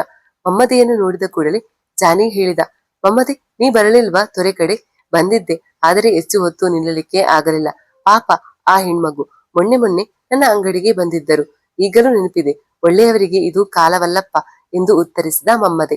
ಒಬ್ಬರು ಭಾರ್ಗವಿ ಅಂತ ಪೊಲೀಸ್ ಇನ್ಸ್ಪೆಕ್ಟರ್ ಬಂದಿದ್ರು. ಆನೆ ಬೀಡಿನಿದ್ದಂತೆ ಬಂದು ಹೆಣದ ಮಹಾಜರು ಎಲ್ಲ ಮಾಡಿ ಈಗ ಸರ್ಕಾರಿ ಆಸ್ಪತ್ರೆಗೆ ಹೆಣ ಕಳಿಸಿದ್ರು. ಇನ್ನು ಸಾಯಂಕಾಲ ಇಲ್ಲ ನಾಳೆ ಬೆಳಿಗ್ಗೆ ಹೆಣ ಸಿಗ್ಬಹುದು. ಮತ್ತೆ ಎಲ್ಲ ಕಾರ್ಯ ಮಾಡ್ಬೇಕಷ್ಟೇ ಎಂದನು ಸುರೇಶ. ಗೋಪಣ್ಣ ಮತ್ತು ವೀರೇಶ ಮುಂದಿನ ಕಾರ್ಯಕ್ಕೆ ರೆಡಿ ಮಾಡ್ಲಿಕ್ಕೆ ಹೊರಟರು. ಹೆಣ ಬಂದ ಕೂಡಲೇ ಸುಡುವ ಆಲೋಚನೆ ಮಾಡಿದ್ದಾರೆ. ಡಾಲಿ ಅಕ್ಕನನ್ನ ನೋಡ್ಲಿಕ್ಕೆ ಆಗಲ್ಲ ಎಂದು ಹೇಳಿದ ಸೋಮ. ಮನುಷ್ಯನ ಜೀವನವೇ ಇಷ್ಟು, ಇದ್ದಾಗ ಚೆನ್ನಾಗಿರಬೇಕು ಅಷ್ಟೇ ಎಂದು ಕೆಂಚ ಹೇಳಿದ. ಎಷ್ಟು ಜನ ಸೇರಿದ್ರು ಗೊತ್ತಾ? ಇಡೀ ಊರೇ ಇತ್ತು. ಕೆಲವು ಆನೆ ಬೀಡಿನಿಂದಲೂ ಜನರು ಬಂದಿದ್ದರು. ಅಂತೂ ಕಾಡು ಮನೆಯಲ್ಲಿ ವಾಸ ಮಾಡ್ಲಿಕ್ಕೆ ಶುರು ಮಾಡಿ 6 ತಿಂಗಳು ಆಗಲಿಲ್ಲ. ಭೂತ ತನ್ನ ಕೋಪವನ್ನ ತೋರಿಸಿಯೇ ಬಿಟ್ಟಿತು ಎಂದು ಜಾನಿ ಹೇಳಿದ. ಹೀಗೆ ಅದು ಇದು ಮಾತಾಡುತ್ತಾ ಅರ್ಧ ಗಂಟೆ ಅಂಗಡಿಯಲ್ಲಿ ಕೂತು ಎಲ್ಲ ಮನೆ ಕಡೆ ನಡೆದರು. ಯಾರು ಇವತ್ತು ಕೆಲಸಕ್ಕೆ ಹೋಗಲಿಲ್ಲ. ಒಂಥರ ಮೌನ ಮನೆ ಮಾಡಿತ್ತು ಇಡೀ ಊರಲ್ಲಿ. ಹೆಣವನ್ನ ಪೋಸ್ಟ್ ಮಾರ್ಟಮ್ ಮಾಡಿ ಮರುದಿನ ಬೆಳಿಗ್ಗೆ ಕಾಡು ಮನೆಗೆ ತರಲಾಯಿತು. ಮದುವೆ ಸಂತಸದಲ್ಲಿ ಇರಬೇಕಾದ ಮನೆಯಲ್ಲಿ ಶೋಕ ಮನೆ ಮಾಡಿತ್ತು. ಹೆಣಕ್ಕೆ ವೀರೇಶ ಬೆಂಕಿ ಇಟ್ಟ. ಸುಮ ಬದುಕಿ ಬಾಳಬೇಕಾದ ಹೂವು ಅರ್ಧದಲ್ಲಿ ಸುಟ್ಟು ಭಸ್ಮವಾಗಿದ್ದಳು. 2 ದಿನ ಕಳೆಯಿತು. ಆನೆಬೀಡು ಪೊಲೀಸ್ ಸ್ಟೇಷನ್ ನಲ್ಲಿ ಸುಮಾಳ ಪೋಸ್ಟ್ ಮಾರ್ಟಮ್ ರಿಪೋರ್ಟ್ ಭಾರ್ಗವಿಗಾಗಿ ಕಾಯುತ್ತಿತ್ತು. ಶಾಂತಿನಗರದಲ್ಲಿ ಒಂದು ಸಣ್ಣ ಪೊಲೀಸ್ ಸ್ಟೇಷನ್ ಮಾತ್ರ ಇತ್ತು. ಅಲ್ಲಿ 2 ಪೊಲೀಸರು ಕೆಲಸ ಮಾಡುತ್ತಿದ್ದರು. ಏನಾದ್ರೂ ದೊಡ್ಡ ತರಹದ ಅಪರಾಧ ನಡೆದರೆ ಆನೆಬೀಡಿನ ಇನ್ಸ್ಪೆಕ್ಟರ್ ಅದರ ತನಿಖೆ ಮಾಡಬೇಕಿತ್ತು. ಭಾರ್ಗವಿ ಇತ್ತೀಚೆಗಷ್ಟೇ ಆನೆಬೀಡಿಗೆ ಟ್ರಾನ್ಸ್ಫರ್ ಆಗಿದ್ದಳು. ಬಂದು 2 ದಿನದಲ್ಲಿ ಭಾರಿ ದೊಡ್ಡ ಕೇಸ್ ಸಿಗಬಹುದು ಎಂದು ಅವಳು ಕನಸಲ್ಲೂ ಆಲೋಚಿಸಿರಲಿಲ್ಲ. ಭಾರ್ಗವಿ ಬೆಳಿಗ್ಗೆ ಸ್ಟೇಷನ್ ತಲುಪಿದ್ದೆ. ಮೊದಲು ಮಾಡಿದ ಕೆಲಸ ಕೂತು ಸಮಾಧಾನದಲ್ಲಿ ಪೋಸ್ಟ್ ಮಾರ್ಟಮ್ ರಿಪೋರ್ಟ್ ಓದಿದ್ದು. ಹೆಸರು ಸುಮಾ, ವಯಸ್ಸು 17ರಿಂದ 18. ಸಾವಿಗೆ ಕಾರಣ ನೀರು ಹೊಟ್ಟೆಯಲ್ಲಿ ತುಂಬಿ ಉಸಿರುಗಟ್ಟಿ ಸಾವು, ನೀರಲ್ಲಿ ಮುಳುಗಿ ಸಾವು. ಹೆಣದ ಮೈ ಮೇಲೆ ತರುಚಿದ ಗಾಯವಾಗಿದೆ. ಅದು ಯಾವುದು ವ್ಯಕ್ತಿ ಜೊತೆ ಒಡೆದಾಟ ಮಾಡಿದಾಗ ಆದ ಗಾಯಗಳಂತೆ ಇವೆ. ಗಿಡದ ಮುಳ್ಳಿನ ಗಾಯಗಳಲ್ಲ. ಹೆಣದ ಕೆನ್ನೆಯಲ್ಲಿ 4 ಬೆರಳಿನ ಅಚ್ಚಿವೆ. ಅಂದರೆ ಅವಳಿಗೆ ಯಾರೋ ಕೆನ್ನೆಗೆ ಬಲವಾಗಿ ಹೊಡೆದಿದ್ದಾರೆ. ಈ ಗಾಯ ಸಾಯುವ 1-2 ಗಂಟೆ ಮೊದಲು ನಡೆದ ಗಾಯವಾಗಿದೆ. ವಿಶೇಷವಾದ ಅಂಶವೆಂದರೆ ಹೆಣದ ಬಲತೋಲಿನಲ್ಲಿ ಅರಶಿನದ ಬಣ್ಣದ ಸಣ್ಣ ಸಣ್ಣ ಗುರುತುಗಳಿವೆ. ಆ ಬಣ್ಣವನ್ನ ಹೆಚ್ಚಿನ ತನಿಖೆಗಾಗಿ ಮಂಗಳೂರಿಗೆ ಕಳಿಸಿದ್ದೇವೆ. ಮತ್ತು ಹೆಣದ ಅಂಗಿಯಲ್ಲಿ ಒಂದು ತಾಯತ ಸಿಕ್ಕಿದೆ. ಅದು ಸುಮ ಹಾಕಿದ ಚೂಡಿದಾರಕ್ಕೆ ಸಿಕ್ಕಿ ಹಾಕಿಕೊಂಡಿತ್ತು. ತಾಯತ್ತವನ್ನ ಈ ರಿಪೋರ್ಟ್ ಜೊತೆ ಕಳಿಸಲಾಗಿದೆ. ಒಟ್ಟು ಹೇಳುವುದಾದ್ರೆ ಇದು ಸಂಶಯಾಸ್ಪದ ಸಾವು ಎನ್ನುವ ದೀರ್ಘವಾದ ರಿಪೋರ್ಟ್ ಭಾರ್ಗವಿ ಓದಿ ಮುಗಿಸಿದಳು. ಭಾರ್ಗವಿ ತನ್ನ ಪೊಲೀಸ್ ಅಸಿಸ್ಟೆಂಟ್ಗಳಾದ ಚೆಂಗಪ್ಪ ಮತ್ತು ಸುಂದರನನ್ನ ಕರೆದು ಪೋಸ್ಟ್ ಮಾರ್ಟಮ್ ವಿವರಗಳನ್ನ ತಿಳಿಸಿದಳು. ನಾವೀಗ ತನಿಖೆಗಾಗಿ ಶಾಂತಿನಗರಕ್ಕೆ ಹೋಗಬೇಕು. ಅವಳ ಮನೆಯಿಂದಲೇ ತನಿಖೆ ಶುರು ಮಾಡುವ, ಏನು ಹೇಳ್ತೀರಿ ಅಂತ ಭಾರ್ಗವಿ ಪ್ರಶ್ನಿಸಿದಳು. ಆಗ್ಬಹುದು ಮೇಡಮ್, ಅದೇ ಸರಿ ಅಂತ ಕಾಣಿಸುತ್ತೆ. ಅಲ್ಲಿ ಏನು ಆತ್ಮಹತ್ಯೆ ಕಾಗದ ಬರೆದು ಇಟ್ಟಿದ್ದು ಕಾಣಲಿಲ್ಲವಾ ಅಂತ ಮರು ಪ್ರಶ್ನಿಸಿದಳು ಭಾರ್ಗವಿ. ಇಲ್ಲ ಮೇಡಮ್, ಅಂತದ್ದೇನು ಇರಲಿಲ್ಲ ಅಂತ ಹೇಳಿದ ಚೆಂಗಪ್ಪ. ಸರಿ ನೋಡುವ, ಮದುವೆ ಆಗಬೇಕಾದ ಹುಡುಗಿ, ಹೀಗೆ ಆದದ್ದು ಬಹಳ ದುಃಖದ ವಿಷಯ ಎನ್ನುತ್ತಾ ತನ್ನ ಜೀಪಿನ ಕೀಯನ್ನ ಹಿಡಿದುಕೊಂಡು ಹೊರಟಳು ಭಾರ್ಗವಿ ಶಾಂತಿನಗರಕ್ಕೆ. ಭಾರ್ಗವಿ ಜೀಪನ್ನ ಕಾಡು ಮನೆ ಕಡೆ ಚಲಾಯಿಸಿದಳು. ಅವಳ ಜೊತೆ 2 ಕಾನ್ಸ್ಟೇಬಲ್ಗಳು ಚೆಂಗಪ್ಪ ಮತ್ತು ಸುಂದರ ಇದ್ದರು. ಮದುವೆಗೆಂದು ಹಾಕಿದ ಚಪ್ಪರ ಹಾಗೇ ಇತ್ತು. ಭಾರ್ಗವಿ ಮತ್ತು ಕಾನ್ಸ್ಟೇಬಲ್ಗಳು ಮನೆಯ ಬೇಟೆ ಬಾಗಿಲನ್ನ ಬಡಿದರು. ಸುಮಾರು 2 ನಿಮಿಷ ಕಳೆದ ಮೇಲೆ ಮಳ್ಳಿ ಮನೆ ಬಾಗಿಲು ತೆರೆದಳು. ಪೊಲೀಸರನ್ನ ನೋಡಿದ್ದೆ ಅವಳ ಮುಖ ಸ್ವಲ್ಪ ಬದಲಾವಣೆಗೊಂಡಿತು. ಆದರೂ ಧೈರ್ಯ ತುಂಬಿಕೊಳ್ಳುತ್ತಾ, ನಮಸ್ತೆ, ಅಮ್ಮನವರು ಮತ್ತೆ ಯಜಮಾನರು ಅವರ ಕೋಣೆಯಲ್ಲಿ ಇದ್ದಾರೆ, ಕರಿತೇನೆ ಎಂದು ಹೇಳಿ ಮನೆಯೊಳಗೆ ನಡೆದಳು. ಡಾಲಿ ಮತ್ತು ಬೋಪಣ್ಣ ಇಬ್ಬರು ಅವರ ಕೋಣೆಯಿಂದ ಹೊರಗೆ ಬಂದರು. ಡಾಲಿ ಇನ್ನೂ ಅಳುತ್ತಾ ಇದ್ದಳು. ಕಣ್ಣುಗಳು ಕೆಂಪಾಗಿದ್ದವು. ಬೋಪಣ್ಣ ಪೊಲೀಸರಿಗೆ ನಮಸ್ಕರಿಸುತ್ತಾ, ಮದುವೆ ಮನೆ, ಸಂತಸ ಇರ್ಬೇಕಾಗಿತ್ತು, ಏನೆಲ್ಲ ಆಯ್ತು ನೋಡಿ ಅಂತ ಹೇಳುತ್ತಾ ಕಣ್ಣೀರು ಹಾಕತೊಡಗಿದ. ನಮಸ್ತೆ, ನಿಮ್ಮ ನೋವು ನನಗೆ ಅರ್ಥ ಆಗತ್ತೆ, ಆದರೆ ನಮ್ಮ ಕರ್ತವ್ಯ ನಾವು ಮಾಡಲೇಬೇಕು, ಹಾಗಾಗಿ ಇಲ್ಲಿಯವರೆಗೆ ಬರಬೇಕಾಯ್ತು ಅಂತ ಭಾರ್ಗವಿ ಹೇಳಿದಳು. ಇವಳಿಗೆ ಆತ್ಮಹತ್ಯೆ ಮಾಡುವಂತದ್ದು ನಾವು ಏನು ಮಾಡಿದ್ವಿ ಅಂತ ಬೋಪನ್ನ ಹೇಳ್ದ. ಇದು ಆತ್ಮಹತ್ಯೆ ಅಲ್ಲ, ಇದು ಸಂಶಯಾಸ್ಪದ ಸಾವು. ಹಾಗಾಗಿ ತನಿಖೆಗಾಗಿ ಬಂದಿದ್ದೇವೆ. ನಿಮ್ಮ ಹತ್ತಿರ ಕೆಲವು ಮಾಹಿತಿ ಸಂಗ್ರಹ ಮಾಡಬೇಕಿತ್ತು ಎಂದು ಭಾರ್ಗವಿ ಹೇಳಿದಳು. ಏನು ಸಂಶಯಾಸ್ಪದ ಸಾವು ಅಂದರೆ ಸುಮಾಳ ಕೊಳೆ ಮಾಡಿದ್ದಾರೆ, ಯಾರು ಮಾಡಿದ್ದು ಅಂತ ಬೋಪನ್ನ ಕಣ್ಣೀರು ಹಾಕತೊಡಗಿದ. ಕೊಲೆ ಅಂತ ಹೇಳ್ತಾ ಇಲ್ಲ, ಹಾಗೆ ಆತ್ಮಹತ್ಯೆ ತರ ಕಾಣುತ್ತಾ ಕೂಡ ಇಲ್ಲ. ಹಾಗಾಗಿ ತನಿಖೆ ಮಾಡುತ್ತಾ ಇದ್ದೇವೆ. ಏನು ಅಂತ ನಾವು ಕೂಡ ತನಿಖೆ ಮಾಡಿದ ಮೇಲೆ ನಿರ್ಧಾರ ಮಾಡಿ ಕೇಸ್ ಕ್ಲೋಸ್ ಮಾಡಬೇಕಷ್ಟೇ. ನಿಮ್ಮನ್ನು ಕೆಲವು ಪ್ರಶ್ನೆ ಕೇಳಬೇಕಾಗಿತ್ತು. ಕೇಳಿ, ಏನು ಪ್ರಶ್ನೆ ಬೇಕಾದ್ರೂ ಕೇಳಿ, ನಮ್ಮ ಸಹಕಾರ ಇದೆ ಎಂದು ಡಾಳಿ ಹೇಳಿದಳು. ಈ ಮದುವೆ ಸುಮಳಿಗೆ ಇಷ್ಟ ಇತ್ತಾ ಎಂದು ಭಾರ್ಗವಿ ಕೇಳಿದಳು. ಇಷ್ಟ ಇತ್ತು ಅಂತ ಚುಟುಕಾಗಿ ಉತ್ತರಿಸಿದಳು ಡಾಲಿ. ವೀರೇಶನ ವಯಸ್ಸಿಗೂ ಸುಮಳ ವಯಸ್ಸಿಗೂ ಬಹಳ ಅಂತರವಿದೆ. ಇಷ್ಟಾಗಿಯೂ ಅವರ ಮದುವೆಗೆ ಒಪ್ಪಿದ್ದಾರಾ ಅಥವಾ ನೀವೇ ಬಲವಂತ ಮಾಡಿದ್ದೀರಾ ಅಂತ ಭಾರ್ಗವಿ ಕೇಳಿದಳು. ಅವಳಿಗೆ ಡಾಲಿ ಉತ್ತರದಿಂದ ಏನು ಸಮಾಧಾನ ಆದಂತೆ ಕಾಣಲಿಲ್ಲ. ಹೌದು, ಅದಕ್ಕೆ ಮದುವೆ ಮಾಡಲು ಹೊರಟಿದ್ದು ಅಂತ ಬೋಪಣ್ಣ ಸ್ವಲ್ಪ ಅಸಹನೆಯಿಂದ ಉತ್ತರಿಸಿದ. ಸುಮಾಳ ವಯಸ್ಸು ಚಿಕ್ಕದು, ಅವಳಿಗೆ ಇಷ್ಟು ಬೇಗ ಮದುವೆ ಮಾಡಲು ಕಾರಣವೇನು? ಈಗಿನ ಕಾಲದಲ್ಲಿ ಹೆಣ್ಣು ಮಕ್ಕಳು ಓದಿ ಉದ್ಯೋಗ ಮಾಡಬೇಕು ಅಂತ ಇರ್ತಾರೆ. ಆದರೆ ನೀವು ಮದುವೆ ಮಾಡಲು ಹೊರಟಿದ್ದೀರಿ, ಅದು 17 ವರ್ಷದ ಹುಡುಗಿಯನ್ನ. ಕಾನೂನು ಪ್ರಕಾರ ಇದು ಅಪರಾಧ ಅಂತ ಭಾರ್ಗವಿ ಸ್ವಲ್ಪ ದೀರ್ಘವಾದ ಪ್ರಶ್ನೆಯನ್ನ ಕೇಳಿದಳು. ಇಲ್ಲ, ಮೊನ್ನೆ ಅಂದರೆ ಸೆಪ್ಟೆಂಬರ್ 18ಕ್ಕೆ ಅವಳ ಹುಟ್ಟಿದ ಹಬ್ಬ. ಸೆಪ್ಟೆಂಬರ್ 15ಕ್ಕೆ ಅವಳ ಮದುವೆ ಇಟ್ಟಿದ್ವಿ. ಅವಳು ಕಾನೂನು ಪ್ರಕಾರ 18 ಆದ ಮೇಲೆ ಮದುವೆ ದಿನ ಇಟ್ಟಿದ್ದು ಅಂತ ಬೋಪನ್ನ ಹೇಳಿದ. ಹಾಗೆ ಇನ್ನು ಪ್ರಶ್ನೆ ಕೇಳುವುದು ಬೇಡ ಅಂತ ಯೋಚಿಸುತ್ತಾ ಇಬ್ಬರು ಒಬ್ಬರನ್ನೊಬ್ಬರು ಪ್ರೀತಿಸುತ್ತಾ ಇದ್ದರು. ಹಾಗಾಗಿ ಮದುವೆ ಮಾಡುವ ನಿರ್ಧಾರ ಮಾಡಿದ್ವಿ. ಮದುವೆ ಆದ ಮೇಲೆ ಅವಳು ಪುನಃ ಕಾಲೇಜಿಗೆ ಹೋಗುವಳಿದ್ದಳು ಅಂತ ಬೋಪನ್ನ ಹೇಳಿದ. ಭಾರ್ಗವಿಗೆ ಬೋಪಣ್ಣನ ಉತ್ತರ ಸಮಾಧಾನ ಕೊಡಲಿಲ್ಲ. ಆದರೆ ಈಗ ಇಷ್ಟು ಸಾಕು ಅಂತ ಈ ವಿಷಯವನ್ನ ಅಲ್ಲಿಗೆ ನಿಲ್ಲಿಸಿದಳು. ಸುಮಾ ಮತ್ತು ನಿಮಗೆ ಏನಾದ್ರೂ ಗಲಾಟೆ ಜಗಳ ಆಗಿತ್ತಾ? ಅಂದರೆ ಅವಳು ಸತ್ತ ರಾತ್ರಿ ಅಂತ ಭಾರ್ಗವಿ ನೇರವಾದ ಪ್ರಶ್ನೆಯನ್ನೇ ಕೇಳಿದಳು. ಇಲ್ಲಪ್ಪ, ಆಗಿರುವುದು ಏನೂ ಆಗಿಲ್ಲ ಅಂತ ಡಾಲಿ ಕೂಡಲೇ ಉತ್ತರ ಕೊಟ್ಟಳು. ನಮಗೆ ಸುಮಾಳ ಕೋಣೆ ಒಮ್ಮೆ ನೋಡ್ಬೇಕು ಅಂತ ಭಾರ್ಗವಿ ಹೇಳಿದಳು. ಆಗ ಡಾಲಿ ಆಯ್ತು ಖಂಡಿತ ಅಂತ ಉತ್ತರಿಸಿದಳು. ಹಾಗೆ ಪೊಲೀಸರನ್ನ ಸುಮಾಳ ಕೋಣೆಗೆ ಕರೆದುಕೊಂಡು ಹೋದಳು. ಡಾಲಿ ಮತ್ತು ಬೋಪಣ್ಣನನ್ನು ಹೊರಗೆ ವರಾಂಡದಲ್ಲಿ ಕಾಯಲು ಹೇಳಿ ಪೊಲೀಸರು ಸುಮಾಳ ಕೋಣೆಯನ್ನು ಹುಡುಕತೊಡಗಿದರು. ಸುಮಾಳ ಕಪಾಟಿನಲ್ಲಿ ಬಟ್ಟೆಗಳು ಸಲ್ಲಾಪಿಲ್ಲಿ ಆಗಿದ್ದವು. ಅಲ್ಲೇ ಒಂದು ಕಪಾಟಿನ ಮೂಲೆಯಲ್ಲಿ 4-5 ಕಾಗದಗಳು ಇದ್ದವು.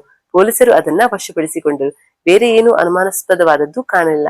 ಕಾಗದಗಳನ್ನ ತೆಗೆದುಕೊಂಡು ಹೊರಗೆ ಬರುತ್ತಾ ಇರುವಾಗ ವೀರೇಶ ಎದುರಾದ. ಪೊಲೀಸರನ್ನ ನೋಡಿದ್ದೆ ಅವನ ಮುಖ ಸ್ವಲ್ಪ ಕಳೆಗುಂದಿತು. ಅವನನ್ನು ನೋಡುವಾಗ ತುಂಬಾ ನೋವಲ್ಲಿ ಇದ್ದಂತೆ ಕಾಣುತ್ತಿರಲಿಲ್ಲ. ನಮಸ್ತೆ ಅಂತ ಹೇಳಿದ ಭಾರ್ಗವಿಗೆ ನಮಸ್ಕರಿಸುತ್ತಾ, ನಮಸ್ತೆ, ನಿಮ್ಮ ಹತ್ತಿರ ಸ್ವಲ್ಪ ಪ್ರಶ್ನೆ ಕೇಳಲಿಕ್ಕೆ ಇದೆ ಅಂತ ಭಾರ್ಗವಿ ಪ್ರಶ್ನೆ ಕೇಳತೊಡಗಿದಳು. ನಿಮ್ಮ ಮತ್ತು ಸುಮಾಳ ಸಂಬಂಧ ಹೇಗಿತ್ತು ಅಂತ ಕೇಳಿದಳು. ಚೆನ್ನಾಗಿತ್ತು, ನಮ್ಮ ಮದುವೆ ನಿಶ್ಚಯ ಆಗಿತ್ತು. 4 ದಿನದ ಹಿಂದೆ ಎಲ್ಲ ಸರಿ ಇರ್ತಿದ್ದಿರೆ ಈಗ ಅವಳು ನನ್ನ ಹೆಂಡತಿ ಆಗಿರ್ತಿದ್ಲು ಅಂತ ಕಣ್ಣೀರು ಹಾಕಿದ ವೀರೇಶ್. ನಿಮ್ಮ ಮದುವೆ ಪ್ರೇಮ ವಿವಾಹನ ಅಂತ ಕೇಳಿದಳು ಭಾರ್ಗವಿ. ಇಲ್ಲ, ಹಿರಿಯರು ಅವಳನ್ನ ನನಗೆ ಕೊಡಲು ನಿರ್ಧಾರ ಮಾಡಿದ್ದು. ಅಕ್ಕನಿಗೆ ನಾನು ಮನೆಯಲ್ಲಿ ಇದ್ದರೆ ಆನೆ ಬಲ, ಅವಳಿಗೂ ಒಬ್ಬಳೇ ಮಗಳು, ಇಬ್ಬರನ್ನ ಮದುವೆ ಮಾಡಿದ್ರೆ ನಾವು ಇಲ್ಲೇ ಇರ್ತೇವೆ ಅಂತ ಅಕ್ಕ ಬಾವ ಮದುವೆ ನಿರ್ಧಾರ ಮಾಡಿದ್ದು ಅಂತ ವೀರೇಶ ಹೇಳ್ದ. ಹಾಗಾದ್ರೆ ನಿಮ್ಮಿಬ್ಬರ ನಡುವೆ ಪ್ರೇಮ ಪ್ರೀತಿ ಏನೂ ಇರಲಿಲ್ಲ ಅಂತ ಭಾರ್ಗವಿ ಕೇಳಿದಳು. ಹಾಗೇನಿಲ್ಲ, ಅಕ್ಕ ಮದುವೆ ಆಗುತ್ತೀಯ ಅಂತ ಕೇಳಿದಳು. ನಾನು ಆಯ್ತು ಅಂದೆ ಅಂತ ವೀರೇಶ ಹೇಳಿದ. ಸುಮಾ ಸತ್ತ ದಿನ ರಾತ್ರಿ ಅಂದರೆ ಸೆಪ್ಟೆಂಬರ್ 12ನೇ ತಾರೀಕು ರಾತ್ರಿ ಸುಮಾರು 3 ಗಂಟೆಗೆ ನೀವು ಎಲ್ಲಿದ್ರಿ ಅಂತ ಭಾರ್ಗವಿ ಕೇಳಿದಳು. ನಾನು ರಾತ್ರಿ ಏನ್ ಮಾಡ್ತೇನೆ, ನಿದ್ದೆ ಮಾಡಿದ್ದೆ ಅಂತ ವೀರೇಶ ಹೇಳಿದ. ಓಕೆ ಅಂತ ಭಾರ್ಗವಿ ಹೇಳಿದಳು. ಹಾಗೆ ಮಲ್ಲಿಯನ್ನ ಒಮ್ಮೆ ಕರೆಯಿರಿ. ಮಲ್ಲಿಯನ್ನ ಬೇರೆ ಕೋಣೆಗೆ ಕರೆದು ವಿಚಾರಣೆ ಕೂಡ ಮಾಡತೊಡಗಿದಳು ಭಾರ್ಗವಿ. ನೀನು ಎಷ್ಟು ಸಮಯದಿಂದ ಇಲ್ಲಿ ಕೆಲಸ ಮಾಡುತ್ತಾ ಇದ್ದಿ? ಸುಮಾರು 4 ತಿಂಗಳಾಗಬಹುದು ಅಂತ ಉತ್ತರಿಸಿದಳು ಮಲ್ಲಿ. ನೀನು ರಾತ್ರಿ ಇಲ್ಲೇ ಇರ್ತೀಯಾ ಅಲ್ಲ ಮನೆಗೆ ಹೋಗುತ್ತೀಯಾ ಅಂತ ಪ್ರಶ್ನಿಸಿದಳು ಭಾರ್ಗವಿ. ನಾನು ಮೊನ್ನೆ 15 ದಿನದಿಂದ ಇಲ್ಲೇ ಇದ್ದೇನೆ. ಮದುವೆ ನಿಶ್ಚಯ ಆದ ಮೇಲೆ ತುಂಬಾ ಕೆಲಸ ಇದೆ ಅಂತ ಇಲ್ಲೇ ಮಲಗುತ್ತಾ ಇದ್ದೆ. ನಿನ್ನೆ ಕೋಣೆ ಯಾವುದು ಅಂತ ಭಾರ್ಗವಿ ಕೇಳಿದಳು. ಸುಮಾಳ ಎದುರಿನ ಕೋಣೆಯಲ್ಲಿ ನಾನು ಮಲಗುತ್ತಾ ಇದ್ದಿದ್ದು. ಸೆಪ್ಟೆಂಬರ್ 12ನೇ ತಾರೀಕಿಗೆ ಏನಾದ್ರೂ ಅಸಹಜವಾದುದು ಇಲ್ಲಿ ನಡೆದಿದೆಯಾ ಅಂತ ಹೇಳಿದಳು ಭಾರ್ಗವಿ. ಆ ನನಗೆ ಒಳ್ಳೆ ನಿದ್ದೆ ಬಂದಿತ್ತು, ಆದ್ರೆ ಜೋರಾದ ಮಾತಿಗೆ ಎಚ್ಚರವಾಯಿತು. ಸುಮಾಳ ಕೋಣೆಯಿಂದ ಜೋರಾದ ಮಾತುಗಳು ಕೇಳಿ ಬರುತ್ತಾ ಇದ್ದವು ಅಂತ ಮಲ್ಲಿ ಹೊಸ ವಿಷಯ ಹೇಳಿದಳು. ಯಾರ ಜೊತೆ, ಏನು ಮಾತುಗಳು ಗೊತ್ತಾ ನಿಮಗೆ ಅಂತ ಮಲ್ಲಿಯನ್ನ ಕೇಳಿದಳು.